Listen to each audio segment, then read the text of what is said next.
Alright guys, now gonna be starting building our AI assistant using LangChain. LangChain is a framework for building AI-powered apps. And we can build AI agents and AI assistants with this amazing framework. And we have here Lovable and bunch of other AI assistants built on top of LangChain. And we have here LangGraph 2 is a framework built on top of LangChain, and we're gonna use it in order to build our AI workflow. Okay, we're gonna mix LangChain with LangGraph, and our AI workflow is gonna look like this. And I'm gonna explain you that later. Okay, guys. And these are the tasks that is gonna be handled by our AI assistant. We can ask our AI assistant all questions about FAQ. And we can perform a Q&A over a document. We can upload a PDF or web file, and we can ask the AI assistant to give us whatever we want, like summary, or let's say we upload a PDF which contains, let's say, 2 chapters, and we can ask the AI assistant to give us a quick summary or what they said on a given chapter. Okay. And also we're going to give our assistants the ability to get access to our database, pick a course that we want, and give us a quick summary, or the AI assistant can give us a further explanation about the course. And for the backend, we are going to use nodes in order to build our AI assistant. Okay, and I choose node because of debugging. That's why I choose node. Or if you want, you can build the AI assistant directly into your Nuxt app. Okay, and now we are going to install Node.js, and we're going to initialize let me first remove this file right here, pass here this, let me remove del package.json. And in order to initialize a Node.js project, you're going to type here npm init-y, and you're going to tap enter. And once you tap enter, they're going to create a package.json file. And if I tap here, you can see we have a package.json file, and we're going to install Express, npm install Express. Okay. And you're going to continue. And because you can see in here, I've already installed my projects. Now I'm going to show you how to set up yours. And in here, we're going to go through all of these steps here. Yeah, we're going to start with libraries. Okay. You're going to tap this command, npm install Express. You're going to install the .env in order to get access to environment variable. We're going to install the module. And here we have .env. You're going to install nodemon for restarting our Node.js app in case we make changes. We're going to install Zod, which is a schema validation library. You're going to install lit2. And here we are going to install LangChain. Now, in order to install LangChain, you can tap this command right here. Let me show you. You can tap this command that I'm selecting right now. Here you can see, or you can go here. I'm gonna move here. You can see this is LangGraph, and you're gonna move here. You're gonna scroll down. You're gonna click here, LangGraph. You can see, and then once you land on the page, you're gonna scroll a little bit, okay, and you can cut this line here in order to install LangChain and LangGraph. Okay, and guys, you're gonna install Pinecone. Pinecone is a vector database. You're going to install this module, and I'm going to give you further explanation about Pinecone later. Now install this library, this one here at LangChain /Pinecone at Pinecone database. Okay, install that. Install this one. You're going to install Cohere. Cohere is a reranker. Okay, is an enterprise here. Let me show you. Yeah, this is Cohere, is an enterprise, okay? And so we're gonna use here a model that allows to rank content, okay? We're gonna use this, okay, refine your enterprise search and retrieval with precise result reranking. And we're gonna use a model from this enterprise, okay? You're gonna install this. Now, once you finish installing this package, now we are going to get all these keys in order to interact with this model, okay? And we are going to start with Tavali. Tavali is a search tool. I'm going to move here, and you can go here and tap Tavali like this and tap enter. Okay, you're gonna land on Tavali. Okay, right now you can see Tavali search is a search engine tailored for AI agents, and I'm gonna click here. Okay, connect your LLM to the web. Okay, you create an account, and once you create an account, you're gonna move to the dashboard and you're gonna pick your API key right here. Copy that. And the second key that we're gonna get is the Together AI API key. Okay, we're gonna get that too. You're gonna tap here Together AI and Together AI. Okay, you're gonna tap this, and I choose Together AI because it's free, totally free, guys. And here you can come here, start building now, create an account again. Okay, we're gonna create an account, and I'm not signing in with Google because I have an account in here. Okay, I'm gonna sign in with Google, and once you sign in, you're gonna move to this dashboard, and here, yeah, and here you're gonna copy here this API key. You can see this is the API key, is totally free, and this is my remaining credits. They're gonna give you $1. Okay, and yeah, once you got the Together API key, you're gonna move to the next one, which is the Hanging Face API. Okay, and to get this key, you're gonna move to Hanging Face here. I'm tap Hanging Face. We're gonna use an embedding model, and an embedding model is a model that converts text to numerical representation. And it's hangingface.co. And once in here, you're gonna sign up and log in, and okay, and I'm gonna log in here, and then you're gonna get the API key. Okay, once in here, you're gonna scroll down here. Let me see here. I'm gonna click here. Okay, and here you can see this is my inference usage, and I'm gonna scroll down. You can see we have here access tokens. I'm gonna get in, and you can see here I got a token. Or if you don't have a token, you can create a token. Create a token in here, guys. Create a token, and once you got the token, you're gonna pass it right here. Now the next thing we're gonna get Pinecone. Pinecone is a vector database. Okay, and we are going to tap Pinecone. Okay, tap Pinecone, and once in here, you're gonna log in again. I'm gonna log in, and then you're gonna get the API key. Okay, let's do this real quickly, and we have here Cohere API, and you're gonna create also an account in here. Move it's cohere.com rerank, and then create an account and sign in. Okay, and then here you can see I've already signed in here, and you're gonna move to API key section. Okay, and you're gonna grab your API key right here. Or if you don't have an API key, you can create an API key. You can see we have a button on the right. Okay, like this. I'm gonna close the window. Okay, for Cohere, and we have here for Pinecone, this for Together. And if you tap Pinecone DB, you can see set through billions of items. Okay, and here we're gonna click here, and we're gonna move to Pinecone, and we're gonna create here an account in order to get the API key. And once in here, guys, you're gonna create an API key, and yeah, create an API key, and you're gonna grab that, you're gonna pass it in here to Pinecone API key. Now we're gonna talk about some components of our AI assistants, and our AI assistant is gonna have a bunch of components, but here I'm gonna list some. We're gonna have a semantic search engine. A semantic search engine is different from a keyword-based engine. When we are looking content into the database, we're gonna do search by meaning, which is semantic search. Is different from a keyword-based engine. Let's say we want to get data into a Postgres database, we're gonna use keyword-based search. Okay, it's different. And a semantic search engine is composed by a lot of components, but here I list some. We have a vector store. We're gonna learn what is a vector store in practice. We're gonna learn what is a retriever, document reranker, document loaders, indexing, document parsers. We're gonna talk about embedding models. We're gonna learn about all of these components of a semantic search engine. Theory plus practice. We're gonna give our AI assistant tools like a search tool, and let's say we want to learn more about a particular course. We can use this tool in order to search the web, like Tavadi is a search tool. And also, let's say we want to look for data into a Postgres database.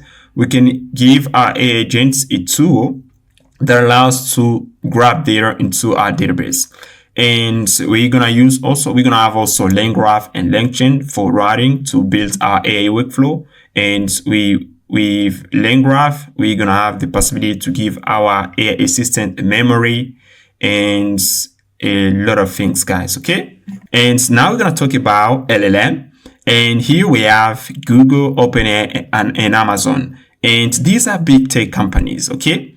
Now, when big tech companies like Google, OpenAI, and Amazon train LLM, train it on a huge amount of data, and so that the LLM becomes a genius. If you ask the LLM like ChatGPT, what is this? It's going to respond immediately because it knows everything about it. It was trained on it. And let's say we ask the LLM, what is JavaScript? It's going to respond immediately because it knows everything about JavaScript. It was trained on JavaScript documentation, right? And let's say we ask ChatGPT about something it wasn't trained on, like XKL novel. This novel, guys. And let's say I just created this novel here, and we ask ChatGPT about it. So ChatGPT is gonna try to hallucinate or try to figure out what is the XKL novel. And ChatGPT is gonna say, I don't know. Okay. And this is the book, which is not on the internet. Okay. XKL novel is a novel written by John Doe. Let's say I just created this book and is not on the internet, and we ask ChatGPT about it. ChatGPT is gonna say, I don't know, or try to hallucinate about it. And these are kind of issues LangChain try to address this. And as I said at the beginning, it says LangChain is a framework for building AI-powered apps. And we have here some advantage provided by LangChain. We can connect LLM to external data sources, docs, database, and API. And we can add memory to the LLM so that the LLM can remember previous conversation, can use tools and agent to reason and act, build chains of LLM cores and logic. And we have here LangGraph. We said LangGraph is another framework built on top of LangChain, and it allows to build multi-step workflows using graph-based logic. An AI workflow is composed by nodes, and a node here is basically a function. Okay, we have a starting node. Let's say we pass here the query, and then we're going to move this query to the node 1, which is a function. And we're going to move this query to the condition node. And in here, they're going to perform some condition. Inside the condition node, inside the conditional edge is where we're going to decide if it's better to move this task to node 2 or node 3. And then they're going to move it to the end here. And yeah, we have here state, nodes, edge, conditional edge. We're going to learn about that in practice. Theory plus practice, it's better. And we're going to talk about also RAG, retrieval augmented generation, is an architecture, guys.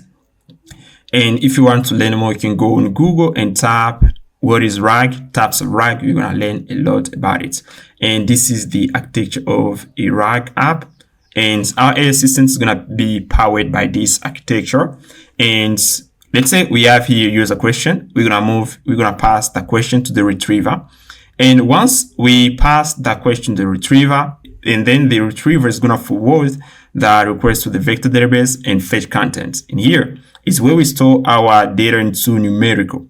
And when we talk about vector database, we have Pinecone, Facebook similarity search, and Weavius. And you can go on Google and look and type vector database. You're going to see we have a lot there. Okay. And once we got data, we pass data to the retriever. We are going to send the data to the LLM, and the LLM, like Clerk, ChatGPT, is going to format this data, the results returned by the retriever, and then we're going to pass it to the user. And that's how it works, guys. Now we're going to talk about some types of RAG. And here we have here agentic RAG and corrective RAG. But you can find on the internet, there are also some types of RAG. You can go there and then you're going to find this. You're going to find naive RAG, advanced RAG, modular RAG, corrective RAG, speculative RAG, agentic RAG, and self RAG, etc. And you can go there and read more about a particular RAG.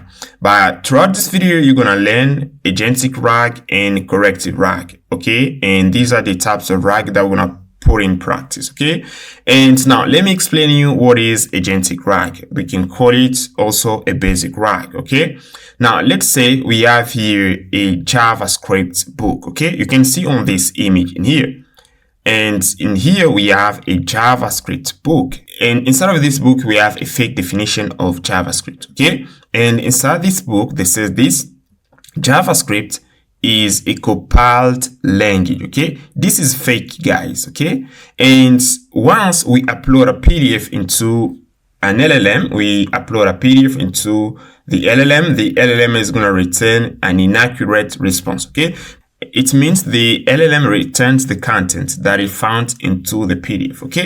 Okay, let's say we upload a book into the LLM. Okay, we pass it right here. This is the LLM. At the right we have the LLM here, and at the left, okay, and at the left we have the PDF. Okay, and inside the PDF we have a faulty response about something, and once we ask about something into the PDF, the LLM is going to return what it finds into the PDF, and that's what we call agentic RAG.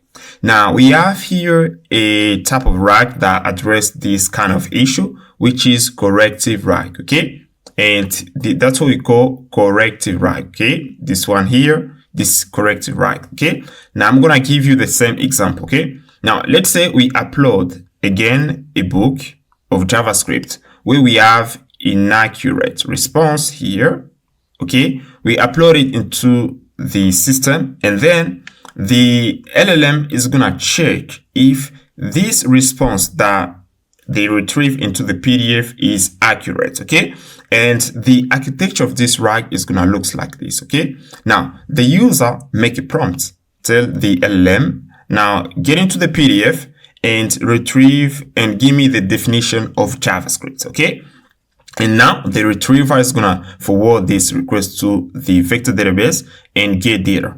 Once it's get data, it's gonna forward the data to the LLM. Okay, and the LLM can be ChatGPT, Clerk, or Meta AI.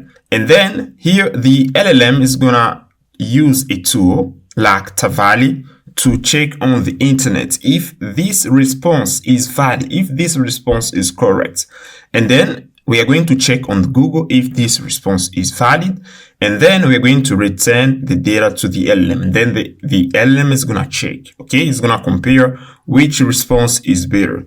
And after that, after the checking, they're going to return the data to the user. Okay, and this is how corrective RAG works. You can see that corrective RAG is more advanced than agentic RAG. Okay, guys, I think you understand. Now we're gonna talk about an embedding model. An embedding model is a machine learning model that transforms high-dimensional data like text, images into dense, lower-dimensional numerical representation called embeddings. Okay, it means once we upload a PDF, a web page, or once we upload a PDF or a doc, we are going to use a document parser, and a document parser allows to extract content into the document. Okay, and in here, what we are going to do here, we are going to extract we're gonna extract content into the doc. Okay, and once we extract the content into the doc, we are going to take the content and then we're gonna pass it to the embedding model. Okay, and here we're gonna pass the data, this content, to the embedding model. And then right here we have the embedding model. Okay, is a machine learning model. And then this machine learning model is going to transform this content into numerical representation. And this numerical representation, once we got that, we are going to pass the data into a vector database. And this is how it works, guys. Okay, and that's what we call an embedding model. Okay, we upload a PDF, we pass it to a document parser to extract the content into the doc. And then we're going to take the content, we're going to pass to the embedding model, which is going to convert that content into numerical representation of it, and we're going to pass it into the vector database. And here we have some popular vector database here, guys. And here you can see we have Pinecone that we're going to use in this video. We have here Weaviate, an open source schema-based hybrid search. We have KidRat, Facebook, similarity search, and malverse. These are type of vector database. I don't list all of them, guys, okay? Alright guys, now we're gonna learn how to build a semantic search engine. At the beginning, we talked about a semantic search engine, guys. We see the difference between a semantic search engine with a keyword-based engine. Okay, guys? Now we're gonna talk about a semantic search engine, how to build one, okay? Now we're gonna go at LangChain.com in here and build a semantic search engine. And to build a semantic search engine, we need to have some components like document loaders, embedding, and vector store.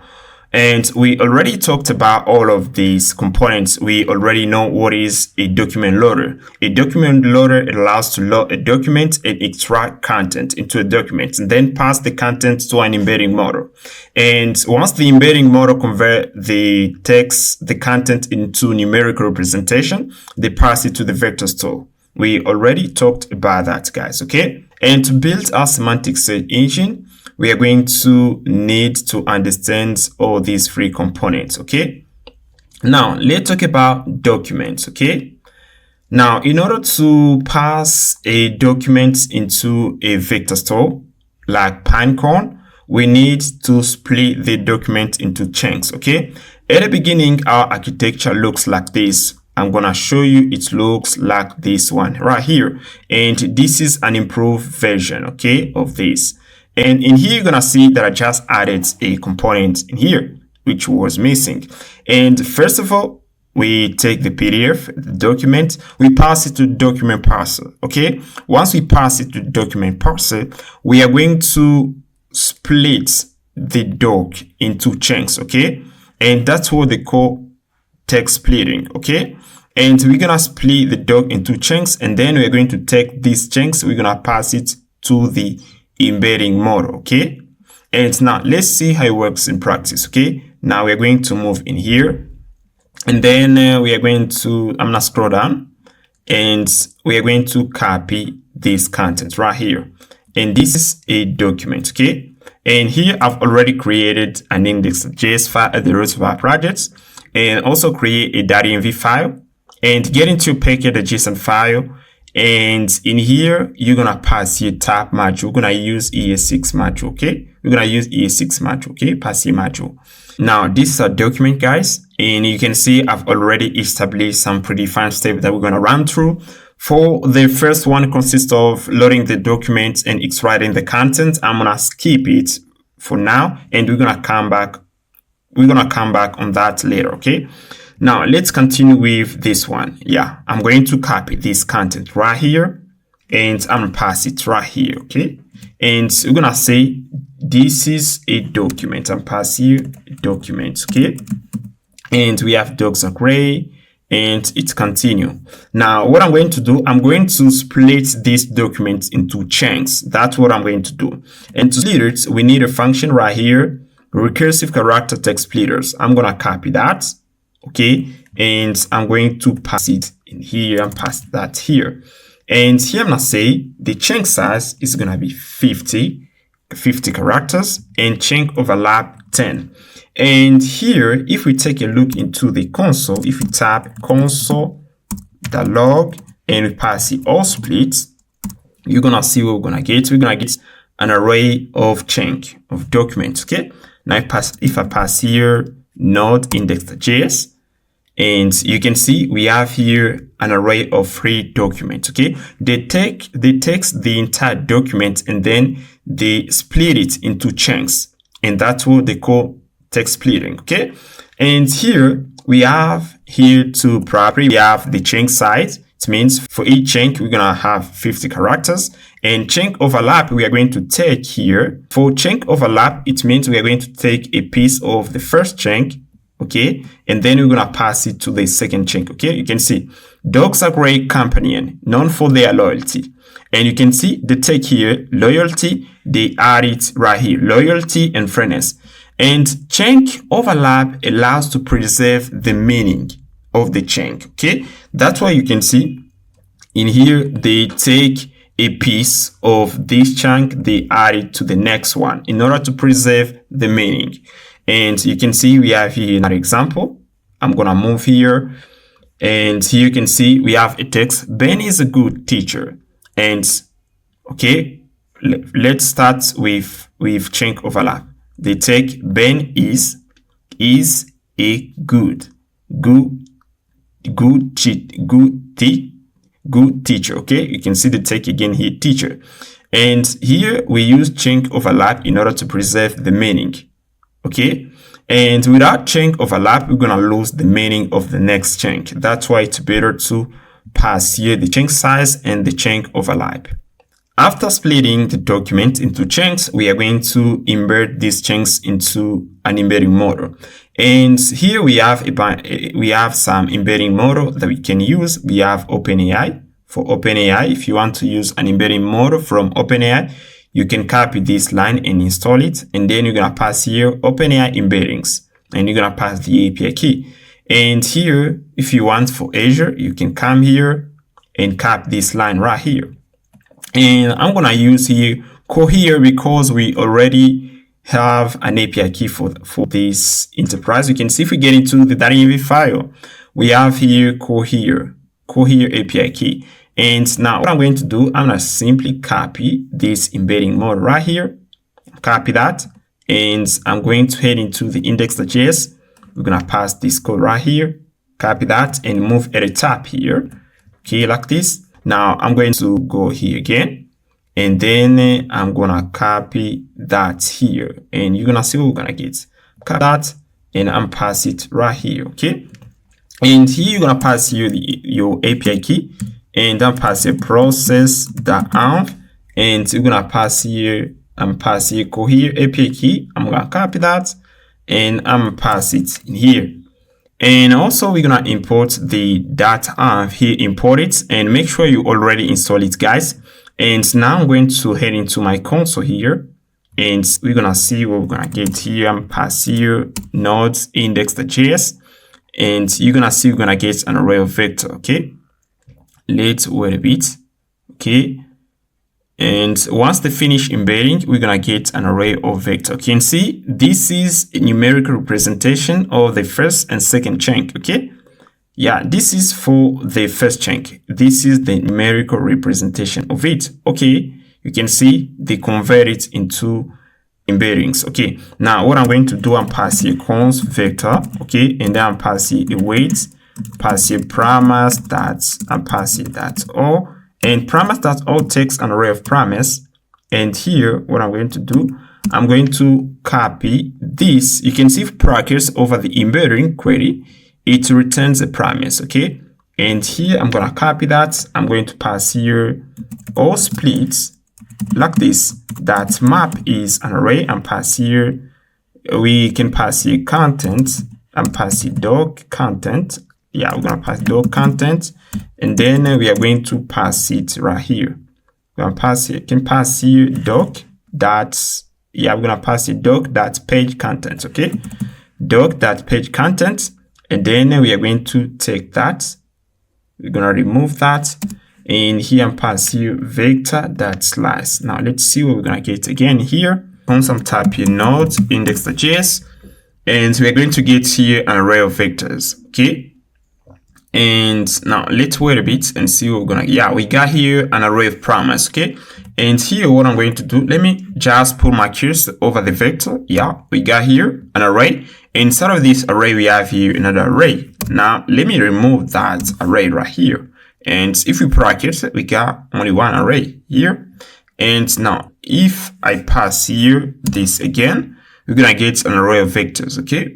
And this is what we call embeddings, okay? Embeddings is when we convert content, we convert characters into numerical, okay? And these are the embeddings of our document, okay? You can see these are the embeddings, okay? For the first chunk, second chunk, we got embeddings in here. Now we're going to store these embeddings into a vector store, okay? And for the vector store, we're gonna use Pinecone, okay? I'm gonna move here at LangChain.com. And in here, guys, we have here a bunch of vector database. You can use an in-memory vector database. If you don't have an API key, you can use Chroma, MongoDB, pgvector, Pinecone. I'm gonna use Pinecone. We already got the key, guys. You're gonna copy that here, and you're gonna in here at the top here, Pinecone store and Pinecone is Pinecone client. Okay, you're gonna import these two lines, and at the bottom here, let me comment this line. I'm going to store the data into a vector database. Okay, and in here, I pass you the Pinecone clients, and you're gonna pass your process that have Pinecone API key. Okay, right here. And so you're gonna pass here the Pinecone index. The Pinecone index is the name of the database. Okay, now let me show you how to create the Pinecone index. Okay, I'm getting to the browser and I'm tap here. Let me open here window. We're gonna tap here Pinecone. Okay, and we're going to move to our dashboard, and I'm gonna show you how to get the Pinecone index. Okay, the Pinecone index is the name of the database. Okay, right now I'm going to head into the dashboard. Okay, we're gonna wait a bit, and yeah, in here, guys, you're gonna create an index. Okay, I'm gonna click here, create an index, and you can see in here I have here two index. You can see PDF docs, DB doc 2. These are my index, guys. And here, this is basically a vector database. Okay, I'm gonna click here, create index, and here I'm choose here LLM text embed v2, and I'm going to click here, create. Okay, I'm passing the name of the index. Maybe you can pass my doc. Okay, yeah, I'm passing my doc like this, and then at the bottom right here, at the bottom right corner, you're gonna see this create index. Okay, once you create an index, you're gonna copy the name right here, and then you're gonna pass it right here. You're gonna pass it into your .env file. You can see in here I have an index right here, Pinecone index PDF docs. Okay, and so you're gonna pass it in here, and then we're going to store these embeddings into the vector store. Okay, and here I just pass the query our dogs great companion. You can see if we have a look to our document right here, we have this. Dogs are great companions known for their loyalty and friendliness and friendliness. Okay, cats are independent pets that often enjoy their own space. Okay, and this is my document, guys, and then I'm going to look for a dog's great companion. Okay, and this is what is a similarity search. Okay, we're gonna do search by meaning. Okay, I'm not heading to in here. I'm tap again node index. Okay, and see what we're gonna get here. Okay, let's wait a bit and see what we're gonna get. And yeah, you can see we have here documents. Dogs are great company known for their loyalty. Okay, you can see that actually just made a similarity search into the documents. Okay, we got here data, and we pass here the query our dog's great companion. You can see, and we just made a search into our documents. Dogs are great companion known for their loyalty and friendliness. Okay, and cats are independent pets often enjoy their own space. Okay, we just made a similarity search into our documents. Okay, now we're gonna move at the top. We have here a step that we skipped at the beginning. We are going to talk about document loaders. Okay, let's say we can have here an HTML file, and inside of this HTML file we got contents, and we need to parse it in order to get data.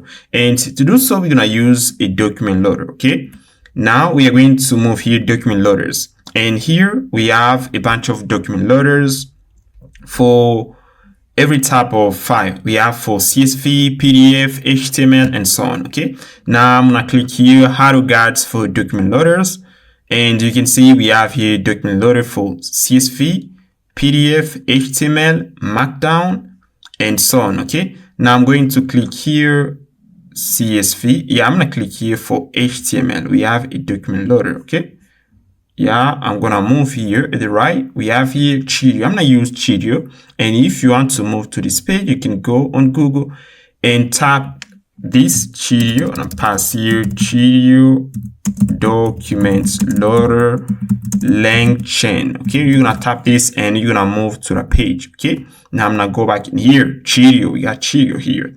Cheerio is a web loader, and how to use it. We're gonna scroll down, and here it shows us how to use it. And we need to import Cheerio web-based loader like this, and then we're gonna pass in the link of the document that we want to parse. Okay, That's it. And then we're gonna get data. You can see we are going to get an array of documents. Okay, this is the array. Okay, and as you already understand the structure of a document in LangChain, you're gonna understand what I'm going to do right now. Okay, you can see this is the structure, and here I'm gonna pass this line. We are going to pass Cheerio at the top here. We import Cheerio, and then what I'm going to do, I'm going to comment this array right here. I'm comment this, and I'm pass. This is gonna be right now. I'm pass here. Yeah, we're gonna pass here documents array. Yeah, like this. I can copy this and then pass it here in order to get this type of array that we just comment. And here I'm pass here docs like this. Okay. And then we're going to parse this HTML file here. Okay. Now I'm going to run it. I'm gonna do this and open with Lifesaver. Okay, we are going to head into the browser and you're gonna see we got it right here. Okay, and I'm copy this link, I'm gonna pass it right here. Okay, that's great. And we're gonna iterate through the array. Okay, I'm pass it here because we can pass here an array of links. Okay, like this. And then I'm going to comment everything at the bottom here. And then we are going to see what we're going to get into the console. Okay, now I'm pass here console, the log, and pass the docs. And inside of this document, we don't have anything in here. I'm going to head into my Sublime text, and in here I got a fact page here. I'm going to put it in here. Okay, and we are going to check when we get into the browser. Let's see if I refresh the page here. You're going to see we have a fact, frequently asked questions, and how does the billing work? Okay, now let's see what we're gonna get into the console once we just parse this PDF. Okay, and I just pass here this doc console.log doc, and now let's see what we get into the console. And here I'm passing node.index. Okay, yeah, I'm passing node index.js. Okay, .js, yeah, like this. And we're gonna type inner, and let's see what we're gonna get here. And let's wait a bit. It's gonna take a moment, guys. And yeah, you can see we got here an array of document. Okay, yeah, we just parse this PDF and then we extract the content, and then we're gonna pass this content to an embedding model to convert that into numeric, and then we are going to store this numeric into a vector store, which is Pinecone. And yeah, this is the data that we just extracted from the PDF. And now I'm going to uncomment this thing here. Okay, and now I'm going to pass this. Okay, everything is okay. And here you can see I got an array of fact questions in here. Now I'm going to copy all of these questions, and then I'm going to head into a Nuxt app. Okay, and pass here LMS. Yeah, we pass here Nuxt LMS. Okay, and we are going to create a file into the URLs folder. Okay, you can see at the bottom here we have URLs. Okay, and here I'm passing fact questions, fact.ts, and I'm putting all of these questions, and we're going to create a page. We're gonna name it fact. We're going to head into pages. And we have here course, okay, view course, and here you can create a page here. I'm gonna name it fact. Yeah, pass a fact like this, and I'm passing an index.html.view like this. And once we're going to pass the base URL /fact, we are going to load the page. Now let me copy everything in here, and I'm put it into the fact. Okay, like this. Okay, let me remove all of this here. We're gonna say for this page, we're gonna use the learner layout. Okay, and here let me copy this content into Sublime text. Okay, this is the HTML file. I'm going to copy here everything into the body. Okay, I'm copy everything in here and put it in here. Okay, guys. We're gonna pass here this. We're gonna pass here v4. Okay, fact, and pass here fact in facts. Okay, in fact with an s, and we're gonna pass here the key is, yeah, let me see here. We should pass here fact with an S like this. Okay, we're gonna pass a fact with an S, and then we are going to pass the question and answer for each question. Okay, and here we're gonna pass here fact that I can just pass a fact as a key, and here I'm pass here the question, pass here fact, and here we're gonna pass a fact that question, and I'm going to copy this. We're gonna pass at the bottom here. It's gonna be the answer, okay, for this question. I'm pass here answer like this. Okay, now let's head into the browser. So again here we're gonna pass here localhost /fact, and you can see this a fact. Now let me add here the menu at the top, and I'm gonna pass here the main, the header, and then I'm gonna close this div here. And now let's see what we got at the top. Okay, we're gonna refresh the page, and you can see we got the header, and this fact is populated with learning management system FAQ questions. And you can see we got here a question: is there a way to download a course material like PDF or slides for offline learning when I don't have internet access? You can see this an FAQ questions. This is an FAQ question related to a learning management system. And now we're going to copy this link here. You can see we have here a lot of questions. We have here 20 questions, I think. And we're going to move to our backend here. I'm going to move to LMS AI Assistant, and we are going to pass this link there. We are going to pass it to the document loader. Okay, I'm going to copy that, and this is the link that I'm going to pass here. Okay, yeah, like this. And now I'm going to try to parse this document again. I'm going to scroll all the way to the bottom and I comment everything in here.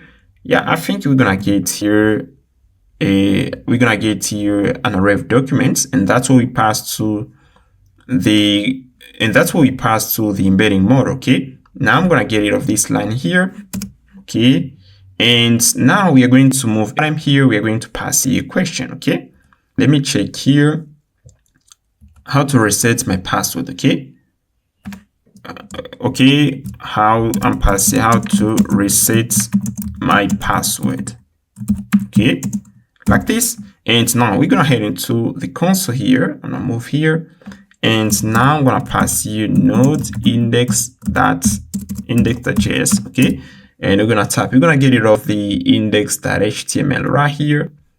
And you're gonna see what we're gonna get, and you can see the query is how to reset my password. Okay, and we're gonna get here one result. Okay, now let's wait a bit, and then you're gonna see we're gonna get here data. We're gonna wait. It's gonna take some moments, guys. You know, we need to run through the first step, and for the first step we need to extract contents. Then we are going to do text splitting and then embeddings. All these kind of steps takes a lot of time, guys. We need to be patient a bit. Okay, now let me go back in here. Yeah, you can see we got data, and yeah, we don't have here a relevant response. Okay, you can see or reset your password for security reasons. It doesn't make sense, guys. And what I'm going to do, you can see we have here a short document. Okay, and what I'm going to do in here, I'm going to increase here the chunk size. Maybe to make it relevant, I'm going to pass here the chunk size. It's going to be 1000, and chunk overlap, I'm pass here 100 like this.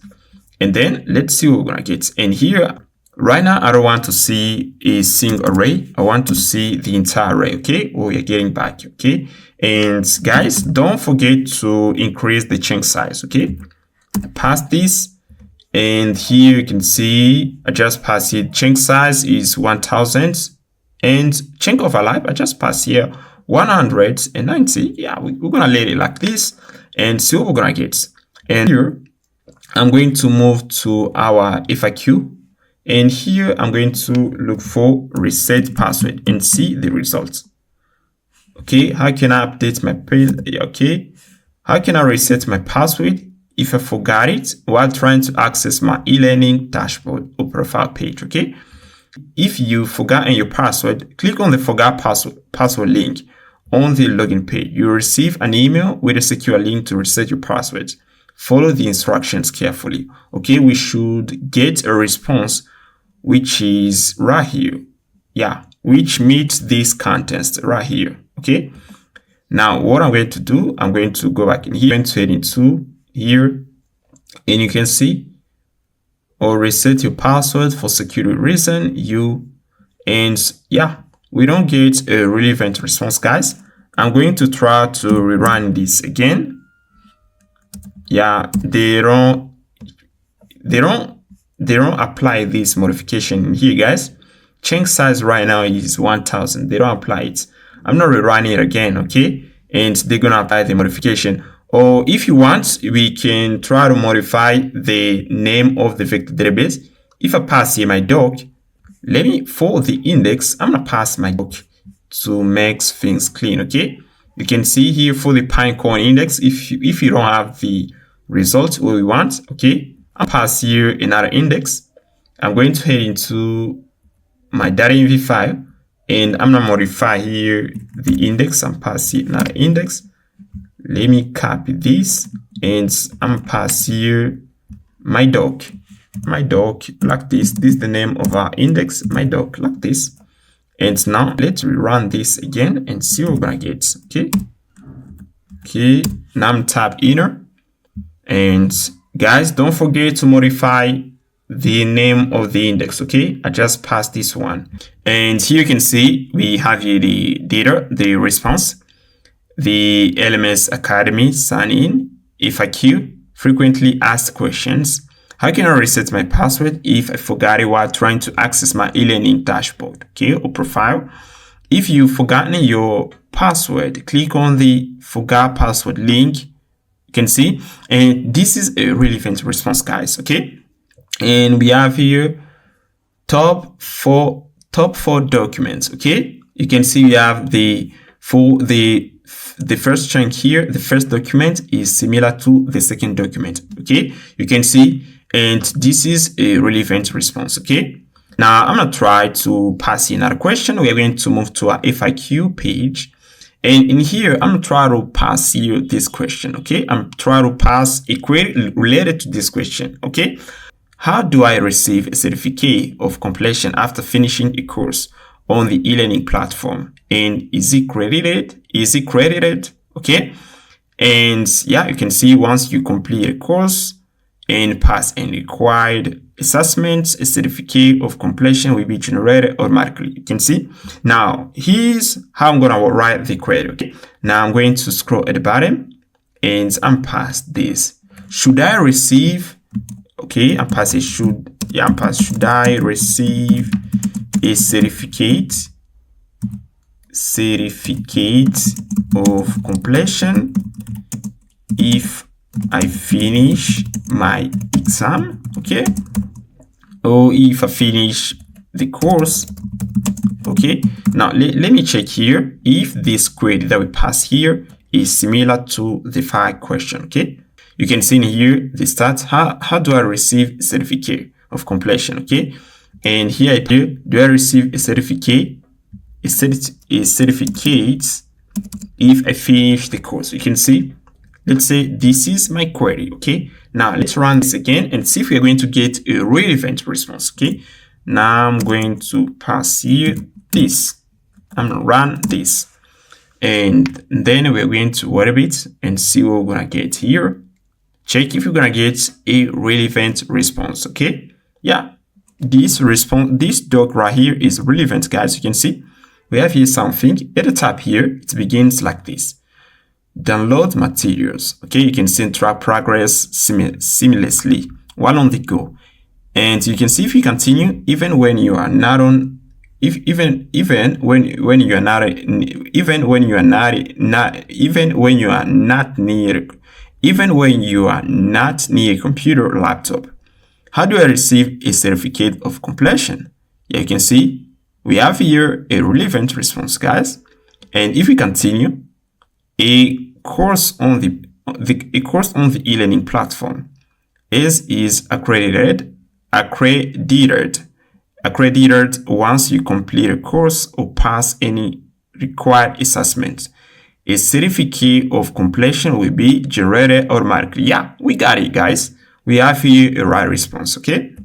Now, if I continue here, we have here right response 2 and here 2. Yeah, congratulations, guys. You just built your first similarity search engine. It works, guys. All right, guys. Now we're going to be talking about query rewriting, okay, and document reranking. Query rewriting is a technique used in RAG apps in order to improve the accuracy of the search. And sometimes we can't get data from our retrieval because we provide a bad query. And in order to mitigate this kind of issue, we are going to use these techniques, query rewriting, in order to rewrite this query, okay? And we can generate even free beta query. We can use a model like ChatGPT to rewrite this query, okay?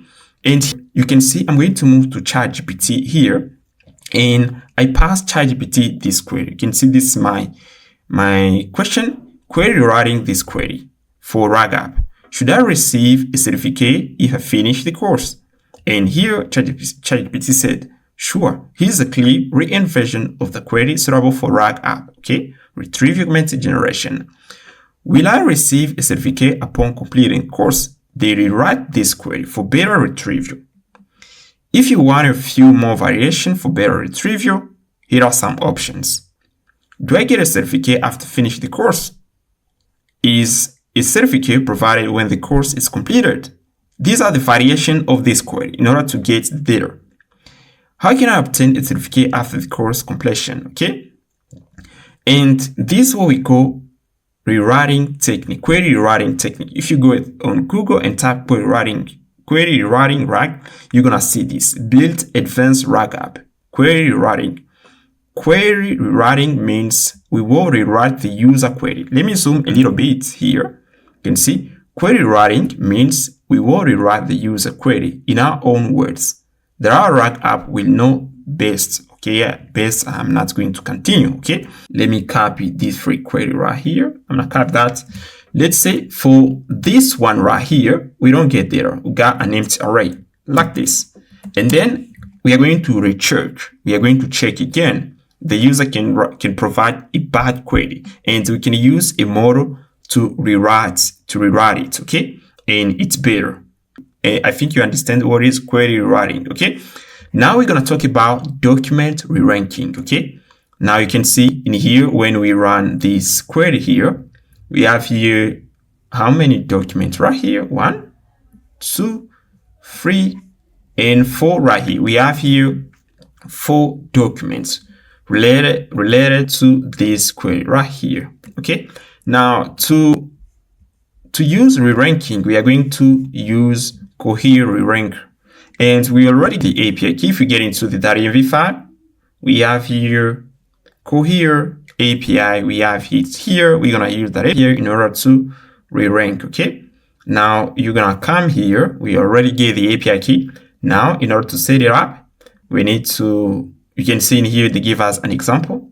We have here an array of documents, and then here we are going to create. We're gonna use this model Cohere rank. And we're going to pass the API key, and then we are going to pass here the model, and then we are going to get here an array, and inside of this array we're going to get the relevant score of each document. Okay, that's better, guys. And now what I'm going to do, I'm going to Cohere rank. I'm going to copy this line. Okay. Yeah, I'm going to check if we already install it.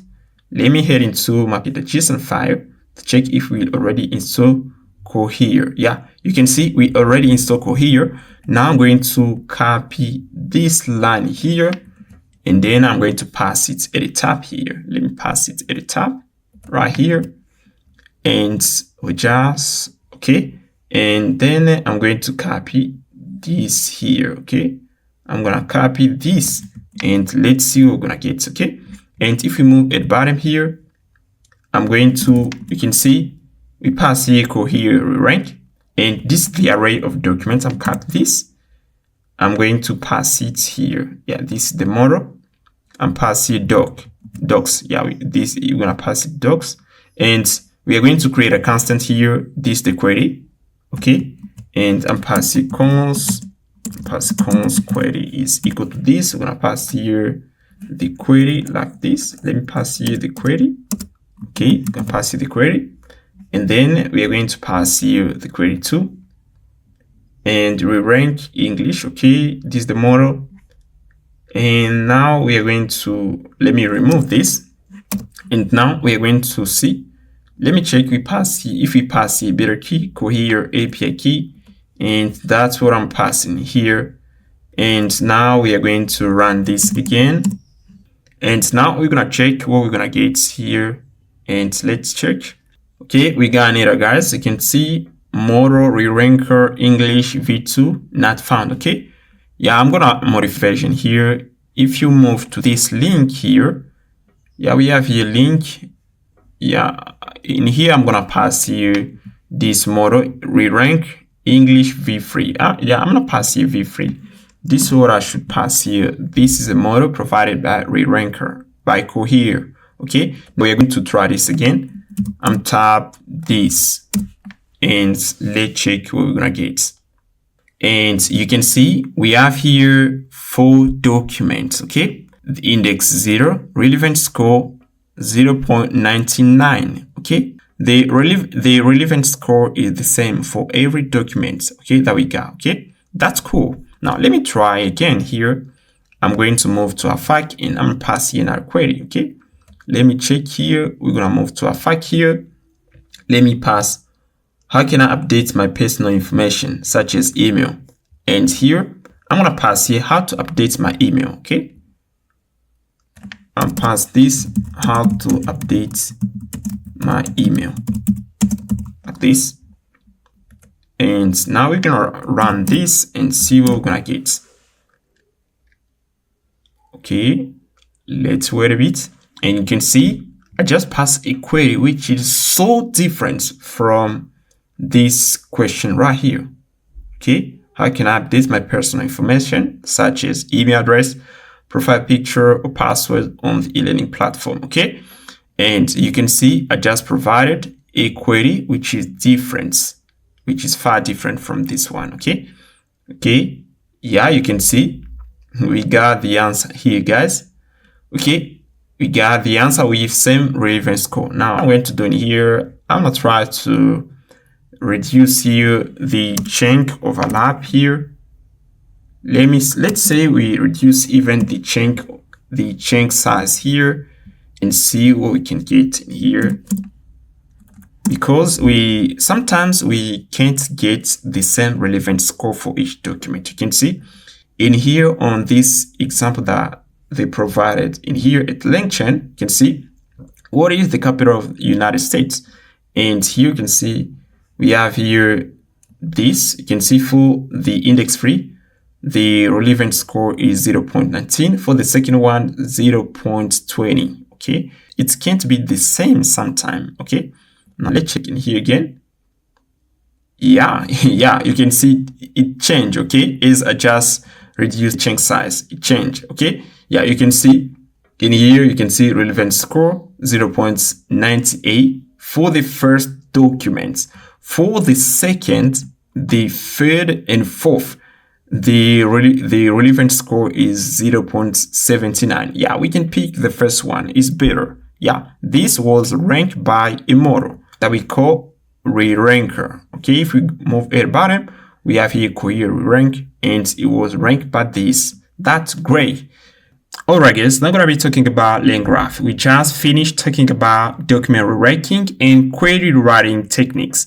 And you already know how to rank document, okay, using the Cohere reranker. You are not anymore a beginner, guys.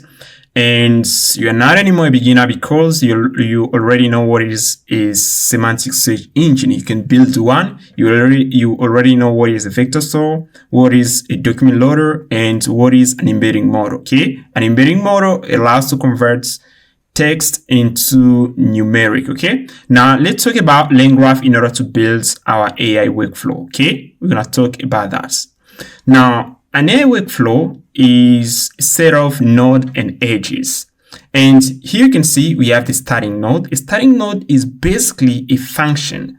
And here we are going to move here. This is a conditional node here. And with the conditional node, we can move to the node B and or to the node C. And once we run node B or C, we can transition to the node D, okay? And then we can hit the end node, okay? Now let's move here. You're gonna tap LangGraph, and then in here, once in here, you're gonna move to this section. You're gonna tap here how to, and then once in here, you're gonna see this bullet plate of AI workflow, okay? I'm going to copy this code, and then I'm going to put it in here. And now I'm gonna comment this, and I'm gonna create here another file and name it LangGraph, okay? LangGraph.ts, yeah. We're gonna name it LangGraph.js because we aren't gonna use TypeScript in this project, okay? LangGraph.ts, and then I'm pass this code right here. And now I'm gonna explain you. And in here, you can see they use here TypeScript. We're gonna get rid of TypeScript. Okay, I'm gonna remove TypeScript, and I'm going to select that, okay, like this. And I'm gonna click here, Control F, and then I'm click here, replace all, like this. I'm gonna remove TypeScript. And here you can see we have here annotation.roots, okay? We use this function in order to define a state, okay? And here you can see we have aggregate. Aggregate is a state here, okay? And if you already work with Redux or Pioneer, you can know what is a state, okay? Here we have aggregate is a state. And in here we have a reducer. Okay, and this reducer function, it allows to change the state here, okay? And here you can see we have a node A, okay? And inside the node A, they modify the state of aggregates, okay? They pass here IAM A. You can see we have the node B, they pass here IAM B. And we have here the node C, and here they said IAM C, okay? We have here the node D, they said here IAM D. And you can see, once we create all of these nodes, we are going to build the graph, okay? And here we're gonna pass here, you can see, we need to invoke the new state graph. And then we're gonna pass the state annotation, and we're gonna call the function add node. And here we're gonna pass node, the name of the node A, and we're gonna pass this node here. And here you can see add edge. We need to add an edge, okay? Let me first copy this, and then I'm passing here, okay? And here we are going to create, first we need to create node. I'm gonna pass it the first node, the second one, which is B, C, and D, okay? These are the nodes here that we got instead of a graph. And if you don't know what is a graph is a set of node and edges. This is the definition of a graph. And here you can see, now we need to define edge. We're gonna pass here start, okay? Or we can just pass here. A start is a constant. You can see we just import it from LangChain, from LangGraph here, and start is a constant here. Okay, you can see we can pass even this. I'm going to move here, and then I'm pass here. And to define that, our graph is gonna start with the node A, okay? And then I'm gonna pass the start, and here we are going to move from node A, and then we're gonna pass add edge A to B, and then here we're gonna pass here A to C. You can see this is how it looks like from the structure. You can see A to B, A to C, and here you can see we have here A to B, A to C, B to D, and B to D. You can see, let's check here. We have here B to D and C to D. Okay, let's say you can see C to D, and D is the end node, okay? And then here we call a function here compile in order to compile the graph, okay? And now here, I'm gonna go back here again. We are going to copy something in order to run the graph. We haven't yet finished. Now I'm going to copy this to invoke the graph. I'm copy this line, and then I'm going to pass it right here, okay? In here, and so we are going to pass, you're gonna see the results, okay? And you can see the state here is aggregate. Aggregate is its state, okay? And now let's run this and see what we're gonna get. I'm going to head into terminal, and then I'm going to open my command prompt. And now we got here partial pass start CMD, and then I'm not getting, let's see, we have here CMD, and then I'm passing node LangGraph, and then I'm tap enter. You're gonna see that actually we're gonna modify the states of the graph right here. You're gonna see what we're gonna get here. Okay, you're gonna see in here, you can see we got the result right here, the results of the graph. Okay, the results of the states here. Aggregate, you can see I am node A, I am node B, I am node C, I am node D. Okay, and we just modify the states. Okay, and here once we run the graph here, they're gonna run this node. It's gonna start from the node B, and then from node B we are going to move from node B and C and D. Okay, and then they're gonna hit the end node. Okay, now I'm gonna try to modify here something.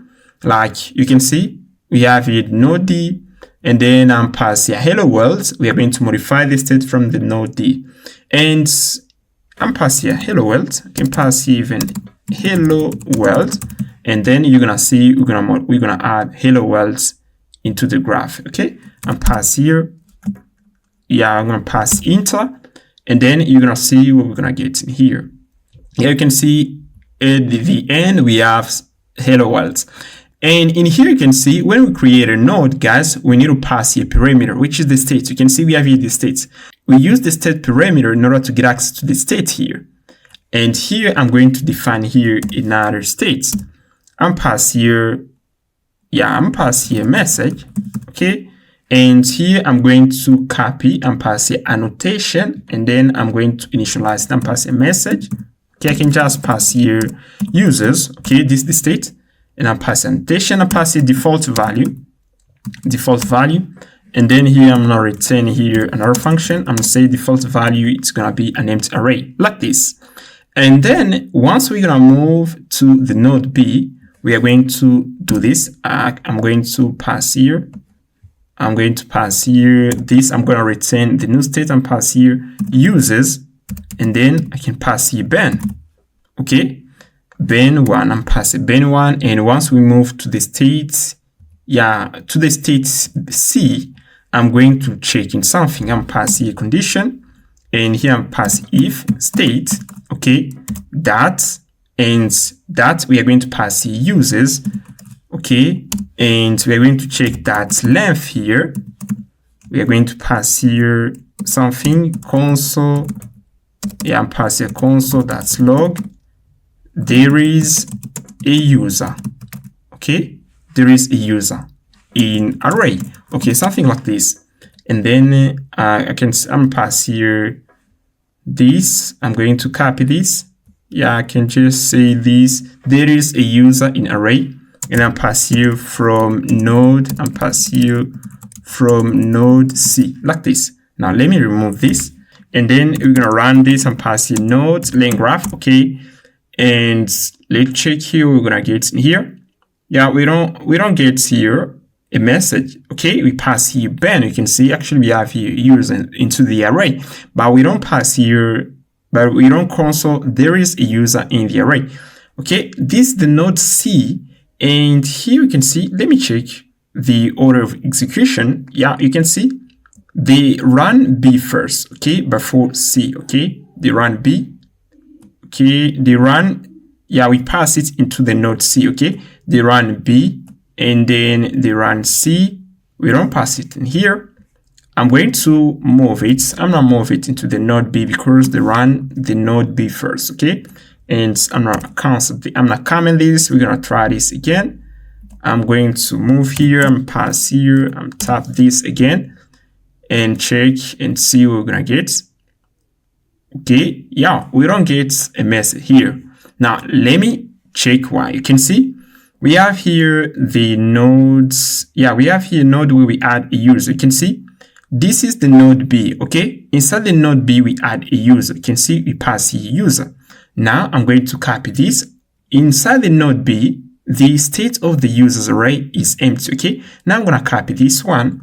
I'm going to move it into, once they finish running node B, they're going to run node C. Okay, they're gonna run node B, and then they're gonna run node C. Okay, now let me pass it into the node C in here, and I think in here we are going to, let me first pass it into the node D and see if we're going to run it. Okay, and I think when they're gonna run the node D, we're gonna have here data. Okay, we're going to have a user into the array, and you can see there is a user in the array. Okay, from node D here. Okay, from node D. Okay, and this how it works, guys, is pretty simple. You can just come here, go its LangGraph, and then on this section here, I'm gonna move there so that you can understand. Pretty straightforward, guys. You can just come here and read a little bit about it. Okay, pretty easy. Okay, and now we're gonna be talking about conditional branching or conditional age. Okay, and here, let's say here we have here, I'm going to put here a condition. Okay, from inside this node here, from the node A, I'm gonna add here a condition. Okay, to decide if we are going to transition from the node B and then C, and then from the node B and then D, and we are not going to pass from this node right here. We are not going to pass from the node C. When we're gonna run our graph, we're going to move from the node A, B, C, A, B, D. A, B, D. This is how it's gonna work, guys. Okay, now I'm going to add a conditional age. Okay, now to add a conditional age, we're going to move here. You can see I'm gonna move here, and then pass add conditional age, and here I'm passing the source is A, this is the node, and here we're gonna pass a condition. And a condition is basically a function, is basically a node here, and I'm going to cap this line here, and then I'm gonna name it. Okay, and I'm passing here from, we're gonna pass here node, I'm passing node from, let me check here, we're going to move from B to D, from B to D. Okay, and node from B to D. Okay, from B to D, from B to D, like this. Okay, like this.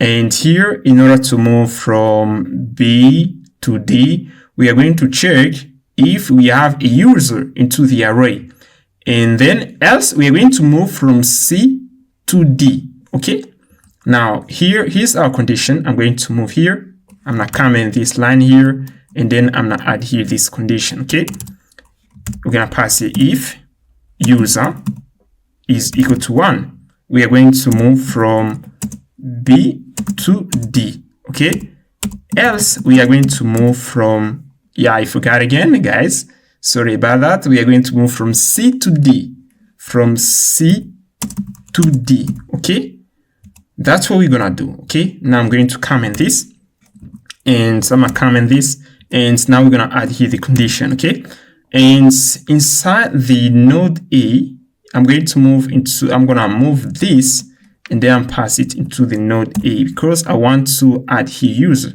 and then I'm going to comment this. I'm gonna remove this, and I'm gonna remove this too. Okay, we are going to remove this too. And now let's check in here. We're gonna say if state that user that length is greater than 0. Okay, we're gonna say there is a user in the array. Okay, right now we are going to say, we are going to do this and pass here return, and pass here a node. I'm going to return node, and here the name of the node, we are going to move from B to D, and here I'm going to return here B. Okay, B. And here else we are going to return C. And once we run this node here from the node B or C, the last way we are going to move to the node D. Okay, and the node is the end node. Okay, now I'm passing return here, I'm gonna pass here return C. Okay, in case we don't have a use. Okay, and now I'm going to move here from node B. We have a node B. I'm passing console.log, say we have a user. Okay, And then in the node C, we're gonna pass here console.log, and I'm passing, we don't have a user. I'm passing, we don't have a user, okay? Like this. And now let's check here.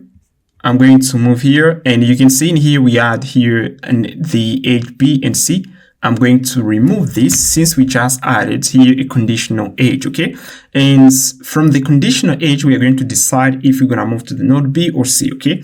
Now, let's see what we're gonna get into the CLI here. I'm tap here, node LangGraph.js, and you're gonna see, yeah, we have a user, and we just move from the node C, okay? Let me check here. This is the node C. Yeah, from the node B, we have a user. If I pass here anything, I remove this user, we're gonna have here, we don't have a user. Let's check again in here. You're gonna see, and yeah, you're gonna see we don't have a user right here, okay?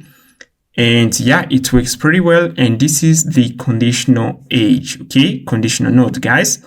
You understand how it works. And we're gonna use this logic along the way in order to build our AI workflow, okay? Now we're going to talk about the FAQ AI workflow. Now we are going to deep dive, guys. We already finished with baby thing. Now we're going to start real thing, guys. And here's a more concise design of the FAQ AI workflow. And if you understand how the FAQ AI workflow works, you're going to understand how the billing support AI workflow is going to work and the Q&A over doc AI workflow, okay? And here you can see that this workflow is set of nodes and edges, and we said a node is basically a function. That's what we said before. And here you can see we have here the user query. And then once we got the user query, we got it here, we are going to forward it to the initial support. And inside the initial support, we have a query classifier. A query classifier is the LLM, like ChatGPT. And here, this LLM is going to decide if this query belongs to the FAQ support or to the billing support or to the Q&A over doc support. And if this query belongs to one of these node here, we are going to forward it. Let's say it belongs to the FAQ. We're going to forward it to the FAQ node. Else, we are going to forward the user to the end node. Let's say the user asks some questions like how to eat banana, okay? We can say we're gonna redirect the user immediately to the end node with a response like, I can't assist you with that, okay?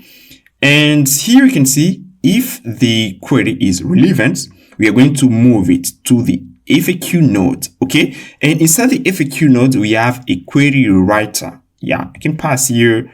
We have here query rewriter, okay? Let me say query rewriter, okay? The query rewriter is the LLM, okay?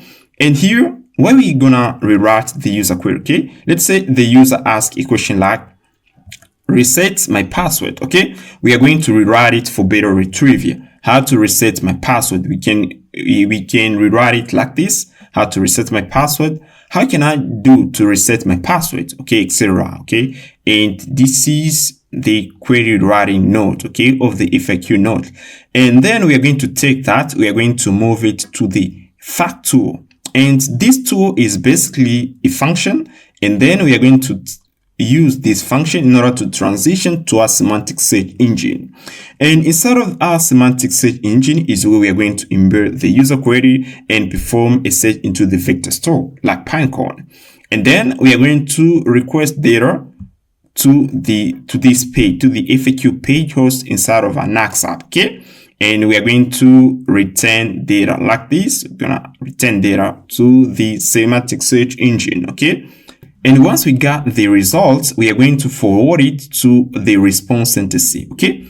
And what is the response synthesis, okay? Here, the response synthesis is basically the LLM, which is going to polish the response, okay? We can have the results here from the semantic search engine, and then we are going to reformat it to a better response that can be read by the user, okay? And here we are going to take that, and then we are going to get the final answer that we are going to send to the user. Yeah, you can see we have here the user. We are going to have here an arrow like this, okay? And here we are going to send that to the user, okay? Yeah, like this. I'm going to do this. We are going to have something like this because we are going to take The final answer we're gonna pass to the user, okay? And this is how it's gonna work, guys, okay? It's pretty easy, pretty simple. Now, before we start building our AI workflow, we are going to learn how to interact with an AI model because it's pretty important, guys. We can't build an AI workflow if we don't know how to interact with an AI model, okay, guys? And now we're going to talk about some types of methods that we can encounter into when we are interacting with an AI model. And we're gonna have a system method. These are like the brain of the system. It's like we set the rules how our system is gonna behave, okay? And so we're gonna have here AI method is the response that we get back from the AI.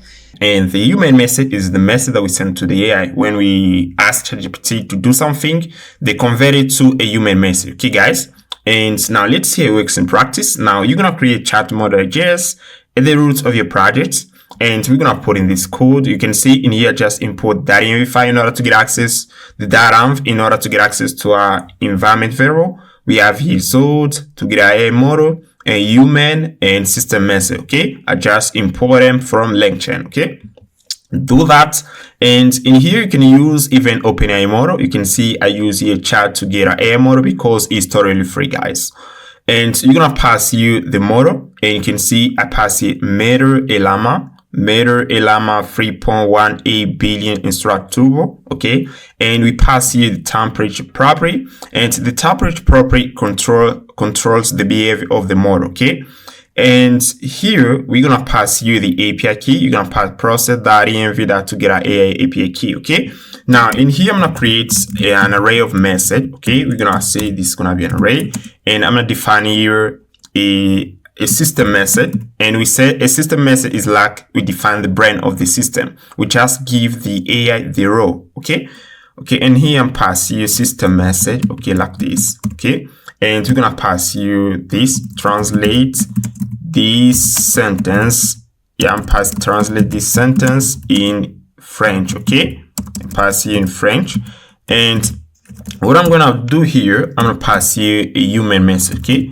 Human message, okay? Hello world, okay, like this. And you're gonna see we are going to invoke the model. We're gonna pass you the results. Yeah, pass you results is equal to a weight. We're gonna pass a weight, and we're gonna pass a model that invoke. In order to invoke the model that invoke, okay, like this. Okay, and we're going to pass the invoke an array of message and pass we're going to pass a message, okay, like this. We're gonna copy these two message into the invoke array, okay, like this. And now in order to see the result, we're gonna pass here console.log that result.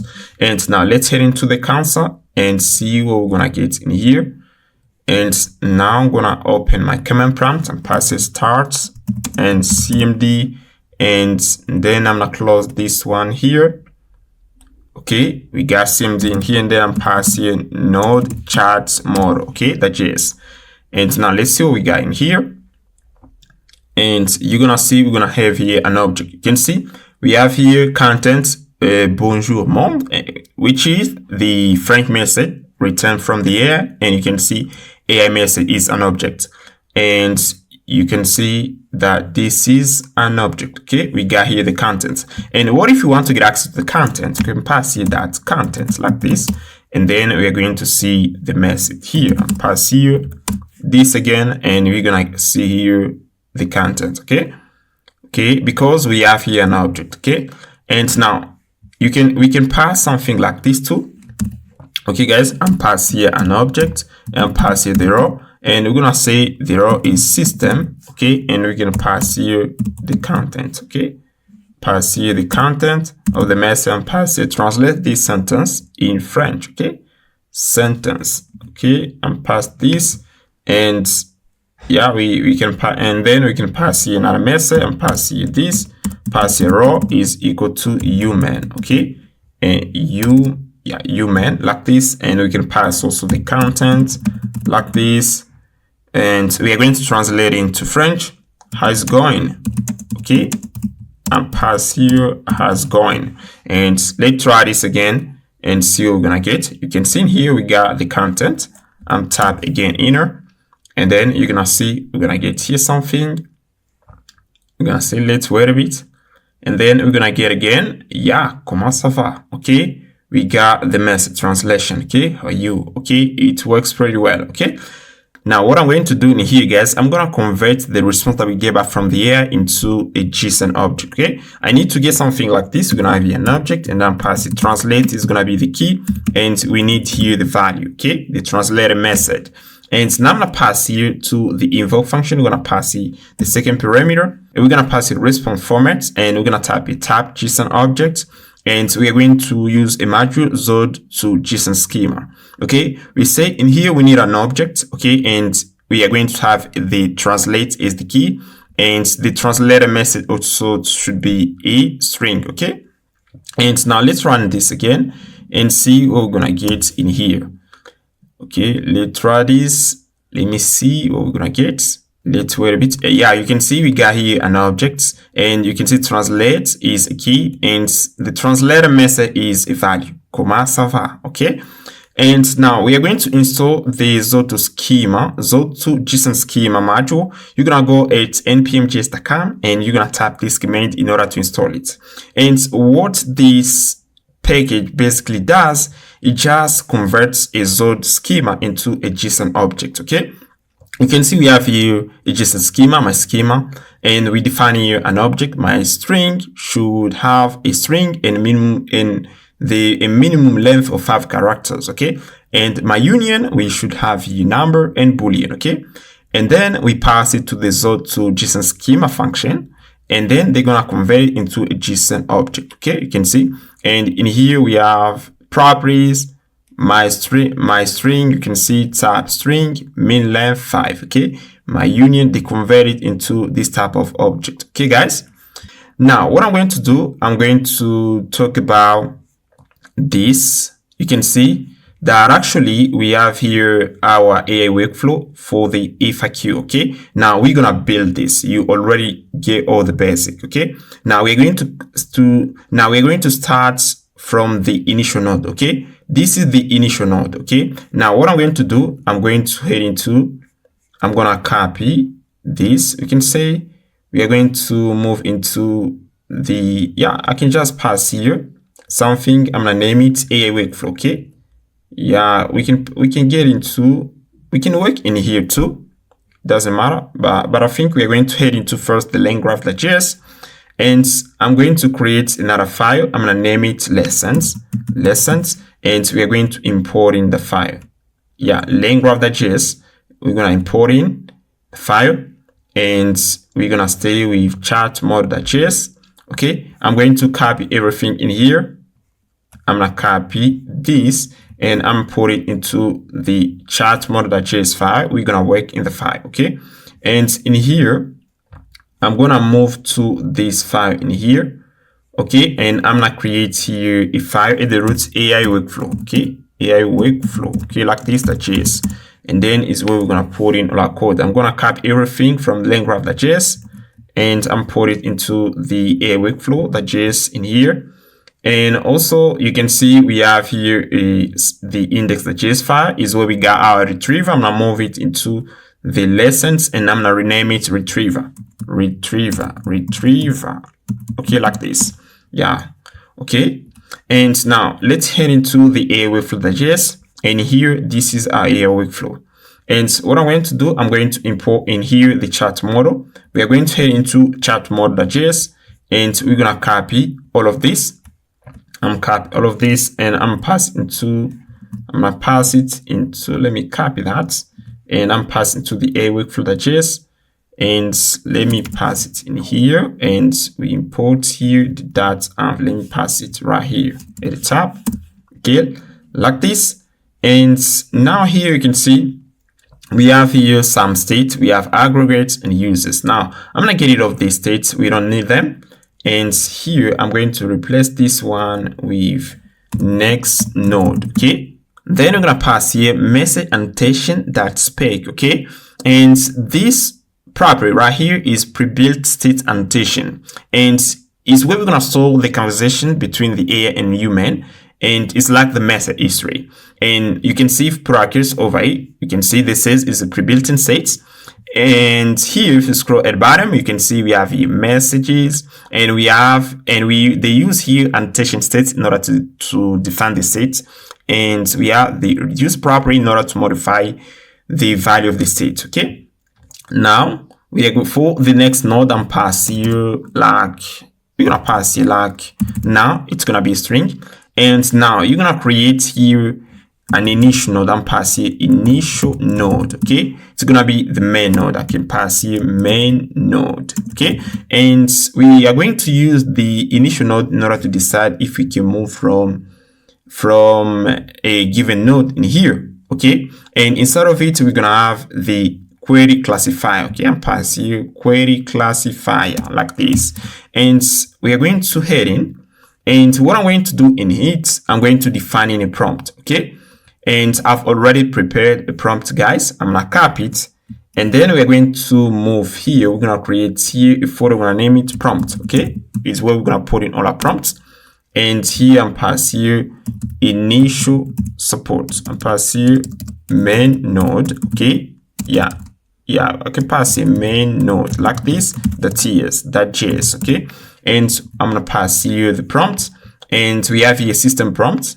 Let me do this so that you can see, and I'm gonna export it.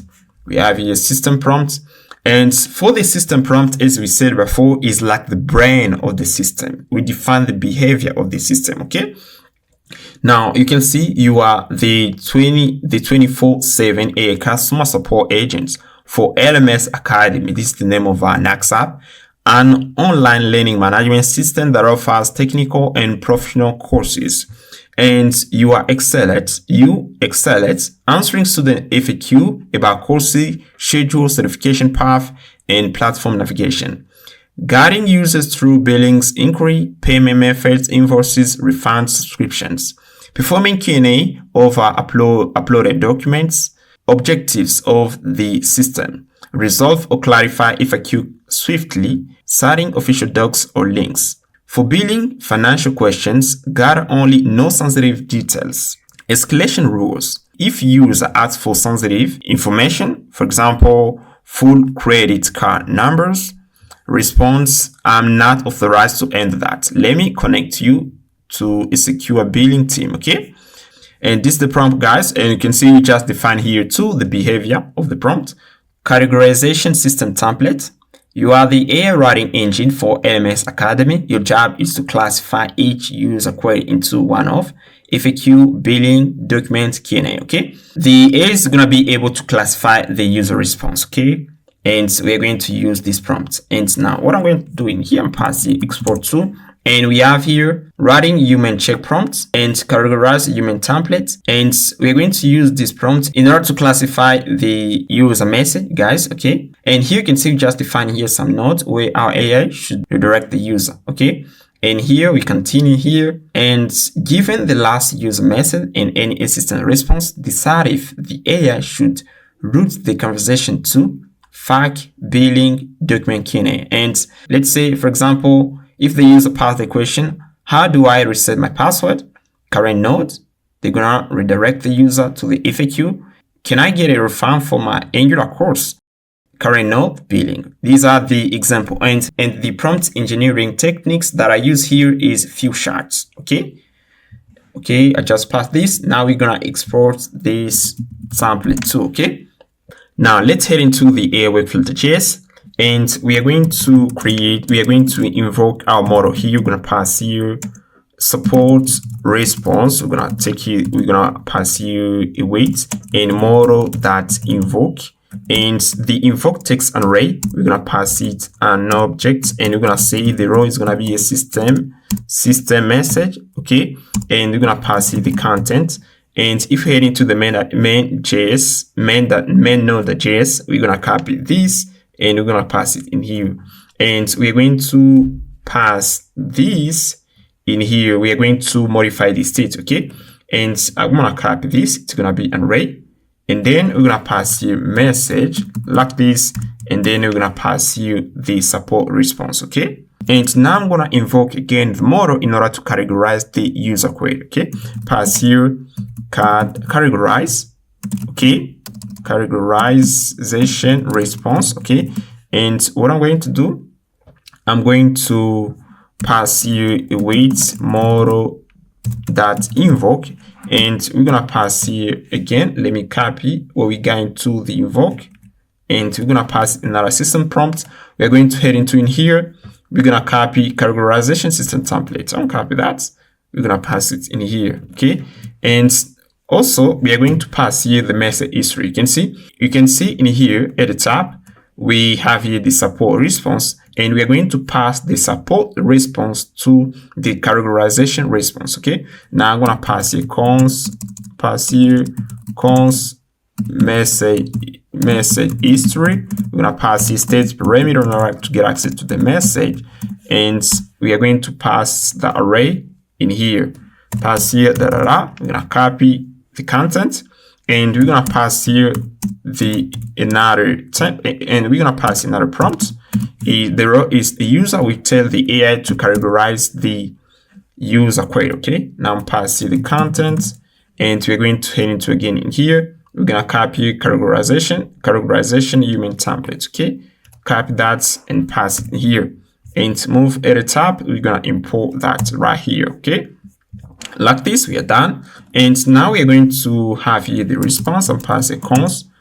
Yeah, we're gonna pass here AI response, and here I'm gonna pass here JSON that parse. Yeah, that parse, guys, because we're gonna get here a string. Okay, and then we're gonna convert it into a JavaScript value, and we're gonna pass here the content like this. You can see if we head into the main node, and we have here, we're gonna have something like current node. It's gonna be fact, and this is an object. Okay, and this is a string guy, and we're gonna convert it into a JavaScript object. And now what I'm going to do, we're gonna go back in here, and then I'm going to pass here next node. Next node is gonna be the AI response. Okay, we're gonna pass it in here. Yeah, like this. And you can see we pass here categorization response that content. Yeah, like this. That, and then I'm passing that next node. And if we have here next node is equal to FAQ, you can see if next node is equal to FAQ, okay, we are going to move to the fact node. Now we're going to create another node here. Let's go into the AI workflow. We're gonna pass here fact node. Okay, and inside of it we are going to have the response rewriter. Okay, in order to transform the user query. Now in here we have the rewriter. Okay, we said the rewriter, it allows to transform the user query for better retrieval, and we are going to invoke in the model. Now let's create the query writer node. I'm gonna pass it in here, query writer. We're gonna pass it the user question, and we are going to pass here two message. The first one is gonna be the AI, and for the second one is gonna be the user. Okay, and we're gonna pass it the content. For the contents, we're gonna pass it the prompt. Okay, and for the prompt, I'm gonna head into again my prompt.amd file, and in here I have a prompt in order to rewrite the user query. Okay, and I'm going to copy that, and we're going to put it into the prompt folder. You can see we have here main node.js. I'm gonna rename it to system prompt. Okay, system prompts. Yeah, like this with an S. And I'm gonna create here another file. I'm gonna name it fact prompt, and then we're gonna pass here fact prompt is equal to this. Okay, and now you can see in here this is the prompt instruction, and given the user query below, rewrite it into a concise retrieval optimized query that will match the most relevant FAQ entries in the LMS Academy knowledge base. You can see this is the prompt, and you can see guidelines, clarify intent, identify whether the user is asking about courses, billing, certification, platform, navigation, or documents, Q&A, etc. Okay, and then we have something like this. If the user passed this, hey, I just finished the front-end course, but I can't find how to get my certificate. Do you know where that is? And here you can see the AI is going to rewrite it like this: how to download certificate of completion for front-end development course. And you can see that this one is concise. Okay, now we're going to use the prompts into our AI workflow. Okay, now we're going to head into the AI workflow.js, and in edit tab here we have here system prompt. Now we're going to import here the fact prompt. Okay, and we have here query writer, this query writer node like this, and we are going to pass here the fact prompt. We need to export it. Let me check here. Yeah, fact prompts. And then I'm going to pass here the user question, pass a content, which is the user question, pass a user question. Okay, like this. I can pass you pass you user query like this. It's better. Copy that and pass it in here. And then we're gonna pass here a response.content to get access to the content. And once we got this content, we are going to return it and pass it into the fact node. And now what I'm going to do here into the fact node, I'm going to create a tool. You can see in here, we have here query writer, and we are going to create a tool, a fact tool that we're going to use in order to create our semantic search engine. And now I'm going to move here. We are going to create a tool. A tool is basically a function that we can use in order to perform a specific task. Okay. And now in order to create a tool, we are going to import this at the top of our app. I'm gonna move here and then I'm pass here tool. Okay, we're gonna import it from LangChain. Here we are going to get into the fact node, and then I'm create here tool, fact tool. And you can see we pass here the question. This is the user question, and this is the user question. And then you can see the name of our tool is fact tool. Description looks up answer to common user question in the FAQ knowledge base. Okay, and then we pass the schema. We're gonna pass the question. The query should be a string. And now you can see in here just extracts here the user message into this object, into the message array by using filter.message.getType in order to get the type of the message is equal to human, and then we're gonna extract the last message. Okay, and then here I'm gonna call the tool, and I'm passing fact tool. Right now I'm passing fact. In order to call the tool, you can pass a fact tool, yeah, fact tool like this. In order to call the tool, I'm passing to tool response. Okay, and then I'm gonna pass here the input is the user question. I'm pass here question, pass here question like this, and then we're going to pass here this. Okay, and you can see in here we pass here fact tool. This is the tool in order to call it, and we have our tool at the top here. And now you can see we have query writer node. Okay, now for the query writer node, we're gonna pass it the user query. Okay, and in here I'm going to pass it in here cons. We're gonna pass here user query is equal to a weight. I'm gonna pass a weight, and then pass here query writer node. Okay, and here I'm going to pass it the question. Okay, and then we're going to take the question, we're gonna pass it in here. And once we got the user query, we're going to pass it to the semantic, and pass the semantic search engine. Okay, we're gonna pass in. Yeah, we're gonna say this. We're gonna pass a query semantic search engine. Yeah, like this. And then here, then we're gonna pass the question property, the user content, and pass the last that content in order to get access to the message of the user. Okay, and then we're going to call the tool. And once we got the response from the tool, I'm gonna create here a constant AI response, and pass here is equal to AI is equal to new AI message. Okay, AI message like this, and we're gonna pass it the tool and pass it to we'll pass it to response that content like this. And in order to we use here a message in order to return here an AI object, and then we're gonna pass it to the message array. Okay, and pass here AI response. Okay, like this, and then we're gonna add that into the message history. And now you can see in here, once we have here the user query, we are going to pass the user query to the semantic search engine. Okay, now we have here, we are going to head into lessons. We have a retriever, and then what I'm going to do in here, I'm going to copy everything in here. Okay, and I'm going to copy that, and now we're going to create here another file. I'm going to create here file, we can name it, we're going to create a folder, retriever.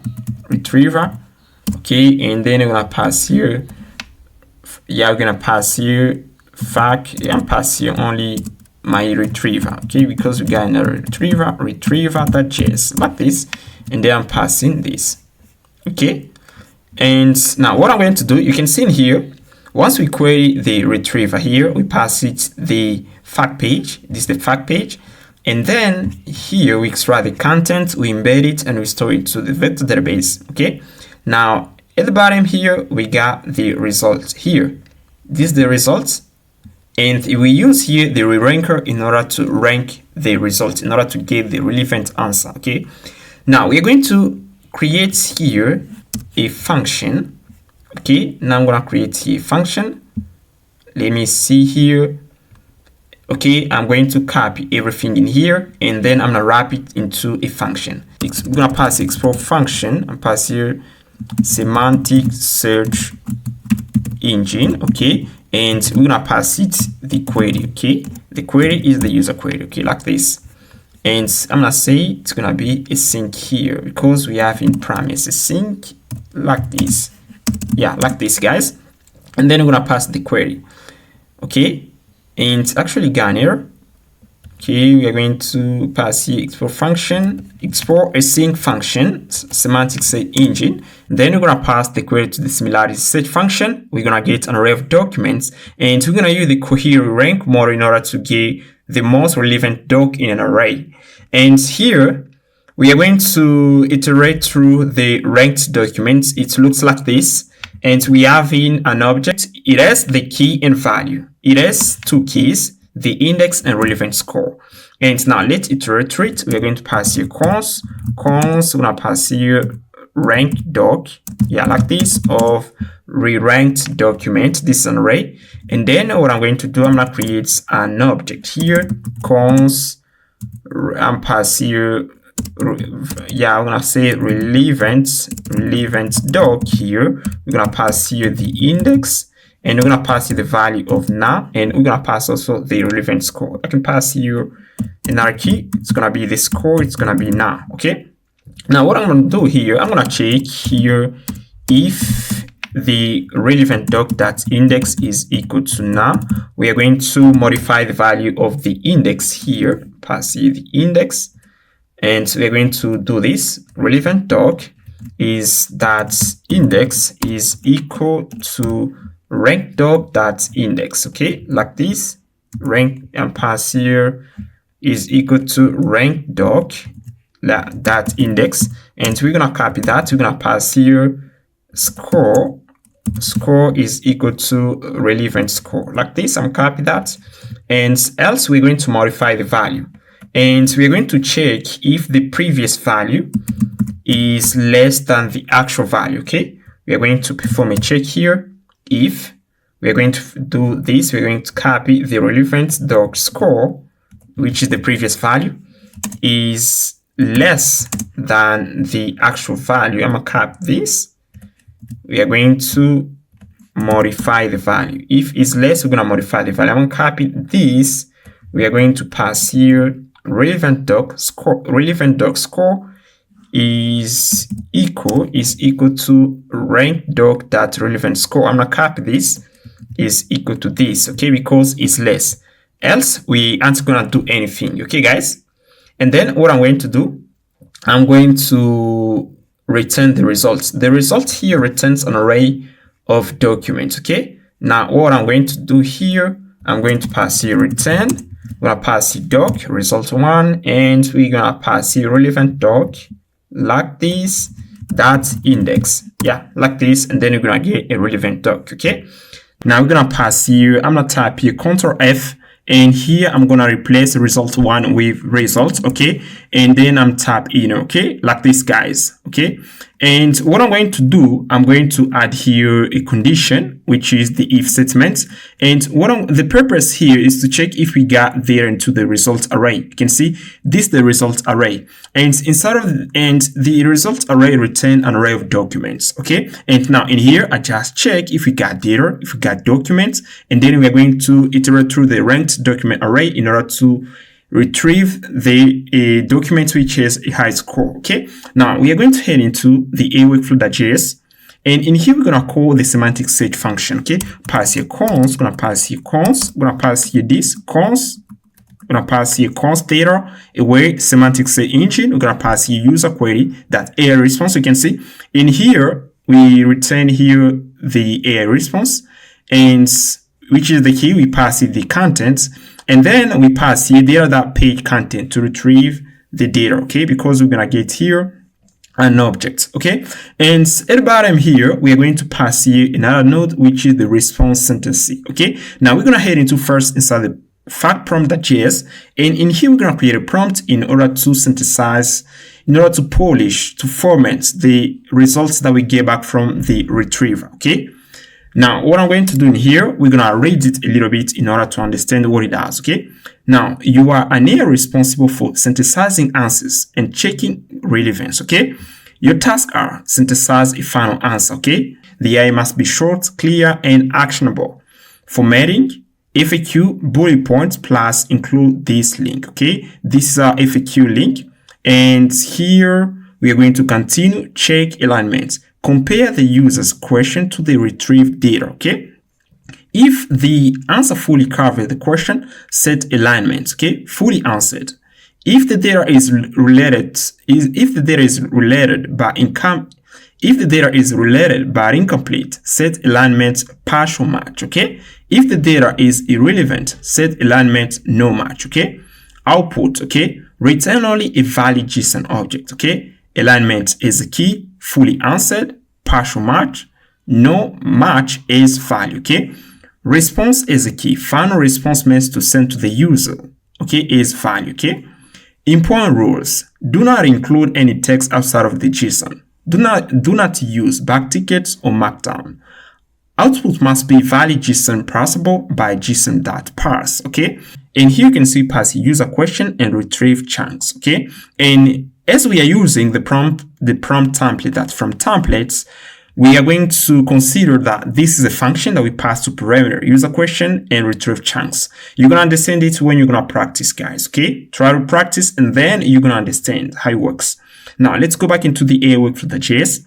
And here, in order to get access to the full prompt, we're going to pass here field prompt.value. We're going to pass it to the AI workflow, and we're going to pass to the AI model. And then here we are going to try the key, which is alignment. We're going to make here a little check. If the alignment is equal to fully answered, we're going to return this AI response. Else, we are going to return this AI response, okay?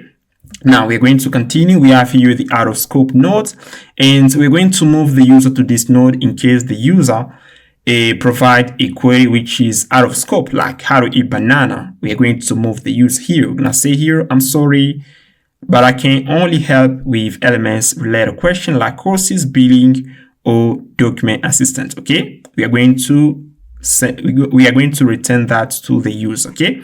Now let's continue. I'm going to select everything in here, and I'm going to delete that. I've already explained you what is node and what is net. Now I'm gonna delete that and pass this code, okay?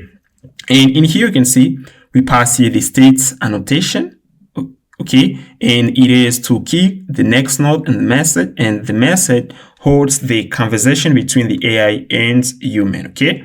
And here you can see pass here the initial node, fact node, response synthesis node, and we pass here the out of scope node, okay? And here you can see pass here the initial node is the starting age, okay? And we pass here start is a constant and initial node, and we pass here a conditional age, okay? And then in here we are checking if the next node is equal to fact. If it's equal to fact, we are going to redirect the user to the fact node, okay? If the next node is equal to out of scope, we are going to redirect the user to the out of scope node, okay?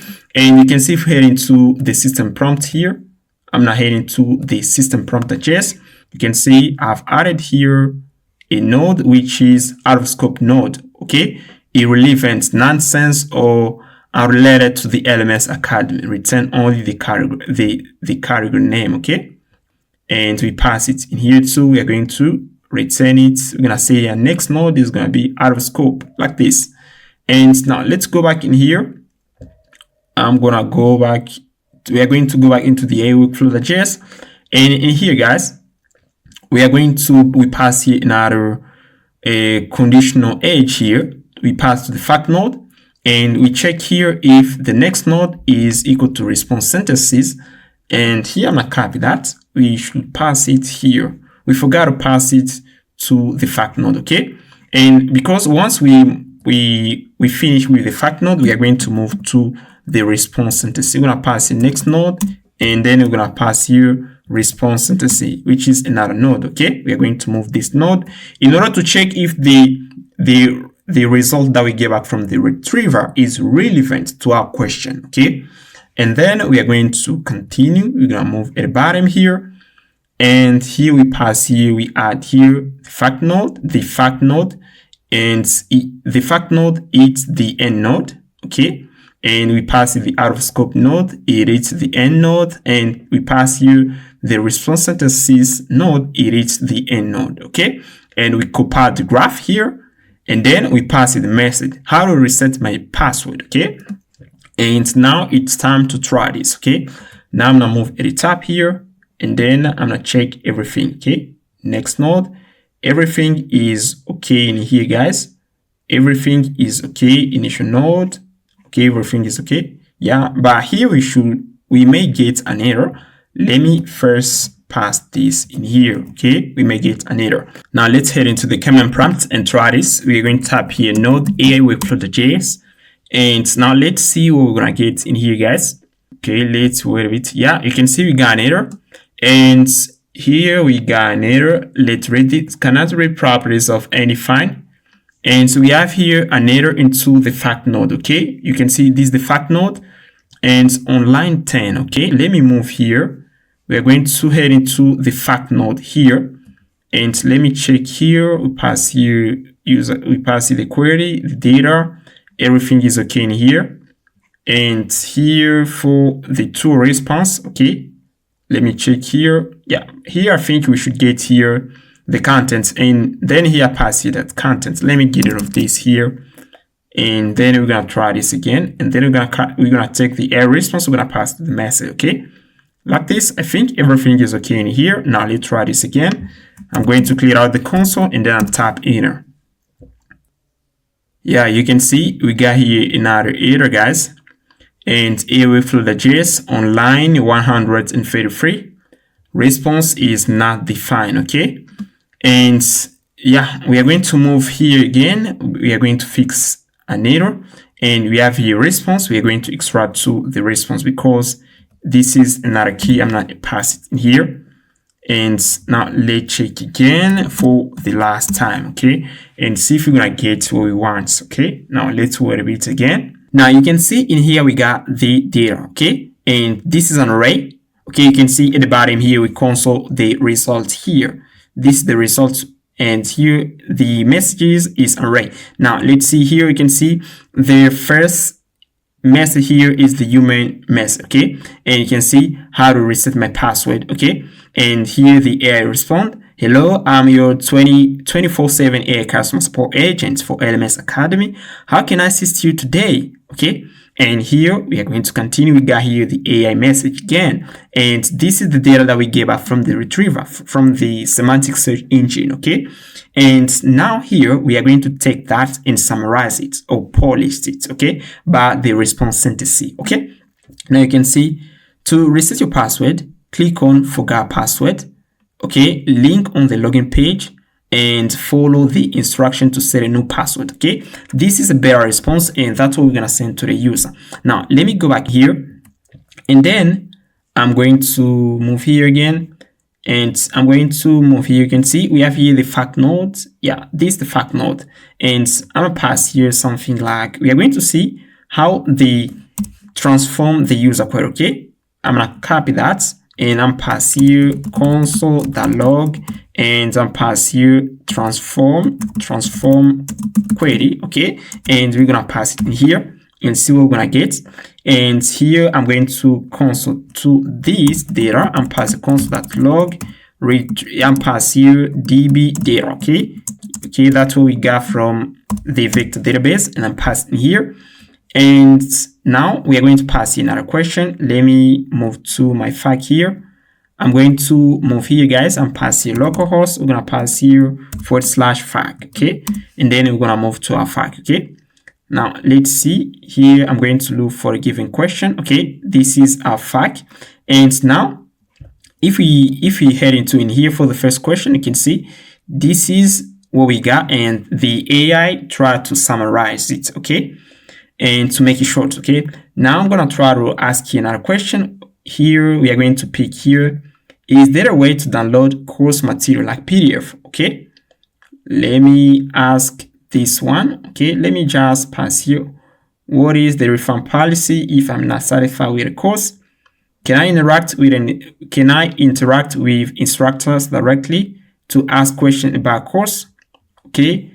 Are there interactive features like quizzes, assignments? Okay. Here I'm pass a question like how to make a quiz, okay, how to pass a quiz, okay, and we're going to check into our fact if we got this, okay, how to pass a quiz. And here I'm going to move here, we're going to head into our command prompt, and then we're going to type in again. And now let's check this and see what we're going to get back from the AI, okay. And let's wait a bit again. And yeah, let's wait a bit again. And you can see the transform the query. What are the best study tips to increase my chance of passing a quiz, okay? You can see the transform the query, okay? And then we got the data from the vector database. You can see if we move at the top, via email confirmation when changing sensitive information. Yeah, you can see this is the data that we got from the vector database, okay, from the retriever. Keep your profile up to date. And yeah, we got that. And then we continue. We have here, this is the human message, how to pass quiz. And here we got the AI message. And then we continue. We move here AI message. And this is the content that we get back from the retriever. We pass to the AI. And then here, the AI say this, sorry, it seems like the information provided doesn't cover your question. Please check our FAQ page for more information. Why we got this, guys? And we got this because this data right here, this, you can see, this is the user query, okay? What are the best study tips to increase my chance of passing a quiz? This doesn't meet this retrieved data. You can see, if we try to analyze the context of the question of the user and what we get back from the retriever, it doesn't meet the context. That's why the AI said, sorry, it seems like the information provided doesn't cover a question, okay? The AI, you can see, in here, if we head into the fact prompt.js, they pass it the user question and the retrieve data. The AI try to compare if it meets the context, okay? And as it doesn't meet the context, the AI is gonna respond with this message, okay? If we try to move to our fact, we don't have anywhere where they said how to pass a quiz, okay? And we're gonna try it again for the last one. Let me try it again here. And yeah, we're going to, yeah, can I integrate my course completion certificate? Yeah. And here, can I integrate my course completion certificate with LinkedIn? Okay. Okay, we are going to, let me pass here another one here. Let me look for another one. What happens if I fail a quiz or assessment in the course? Okay, can I retake it? I'm going to, can I pause my subscription if I need to take a breakdown from learning? Okay, let me pass here. This cannot download my PDF. Okay, let's go to the AI workflow.js again. We're gonna pass here another question like, yeah, can I, how to, okay, how to, okay, I'll pass, can I download my certificate, okay, if I finish finished the exam. Okay, like this. And here I'm gonna say here, tell me.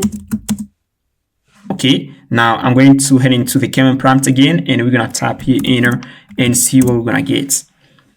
Okay, you're gonna see the first thing, we are going to transform the user query. We are going to use query routing node. Okay, and let's wait a bit again and see what we're gonna get.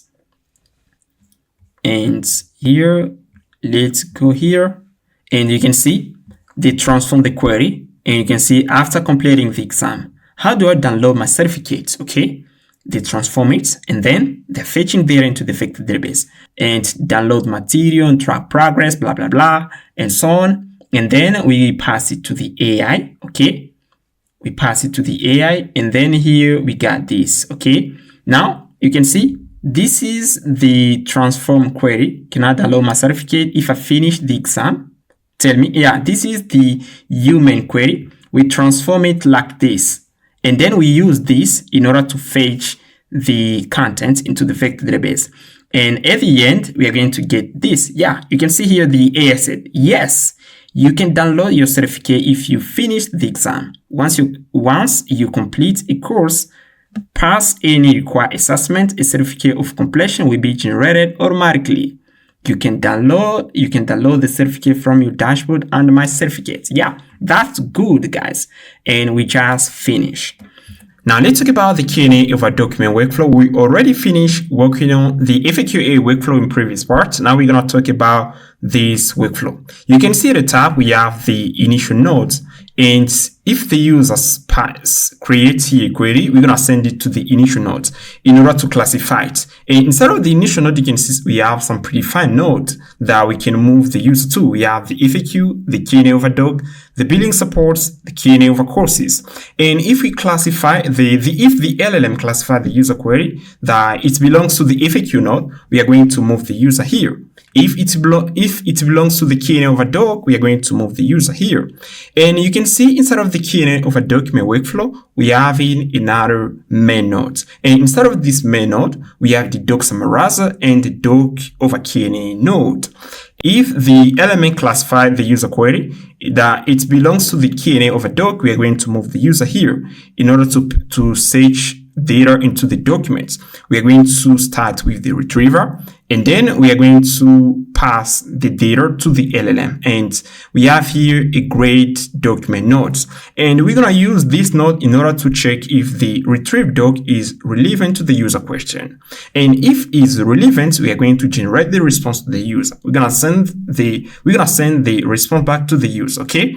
And if it's not relevant, we're going to transform the user query.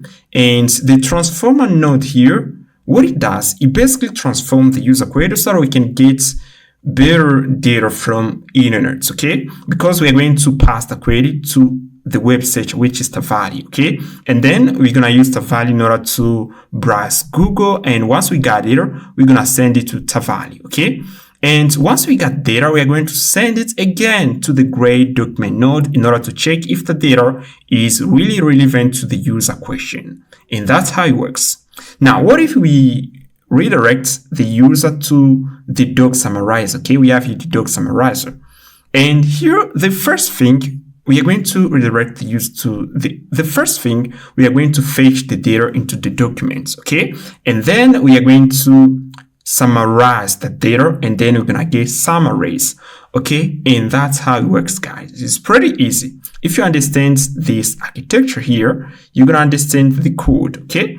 And what I'm going to do now, we are going to build the Q&A over doc workflow separately to the FAQ workflow. And then at the end, we're going to merge the FAQ workflow with the Q&A over document workflow into a single graph, okay? And now we are going to move here. And you can see we have the AI workflow here. And this is the FAQ workflow, and pass here FAQ AI workflow, okay? And then I'm going to create here another AI workflow. We're going to name it Q&A over doc AI workflow, okay? I'm going to create here another AI workflow and pass here Q&A. And pass here, we're going to pass Q&A over doc AI workflow, like this workflow.js. And in here, guys, we have here two separate AI workflow. And as I said at the beginning, we are going to merge these two workflow inside a single graph at the end, okay? But I want just to build these two AI workflows separately because I want you to understand. And here we are going to head into the FAQ AI workflow. I'm going to copy the initial node and pass into the Q&A over doc AI workflow like this, okay? And we got data here. And now what I'm going to do, I'm going to pass you the system prompt for the Q&A over doc initial node. I'm rename this initial node to the Q&A, okay? I'm passing Q&A initial, yeah, we're gonna pass the name Q&A initial node, okay? Q&A initial node, okay, like this. And I'm gonna pass you the system prompt. We have here two system prompts and the user prompt, okay? I've already prepared that. I'm gonna get into here, I'm gonna copy the prompt, and then we're going to head into the prompt folder. And in here, we're gonna pass here Q&A and pass here another folder. And instead of it, we're gonna pass here like FAQ, yeah, and pass FAQ, and we're gonna pass a Q&A folder. Inside the Q&A folder is where we're gonna put in or prompts related to the Q&A over doc AI workflow, okay? And in here, I'm gonna copy the FAQ prompt. I'm gonna move it to the FAQ folder, but also we have the system prompts. I'm gonna pass it in here.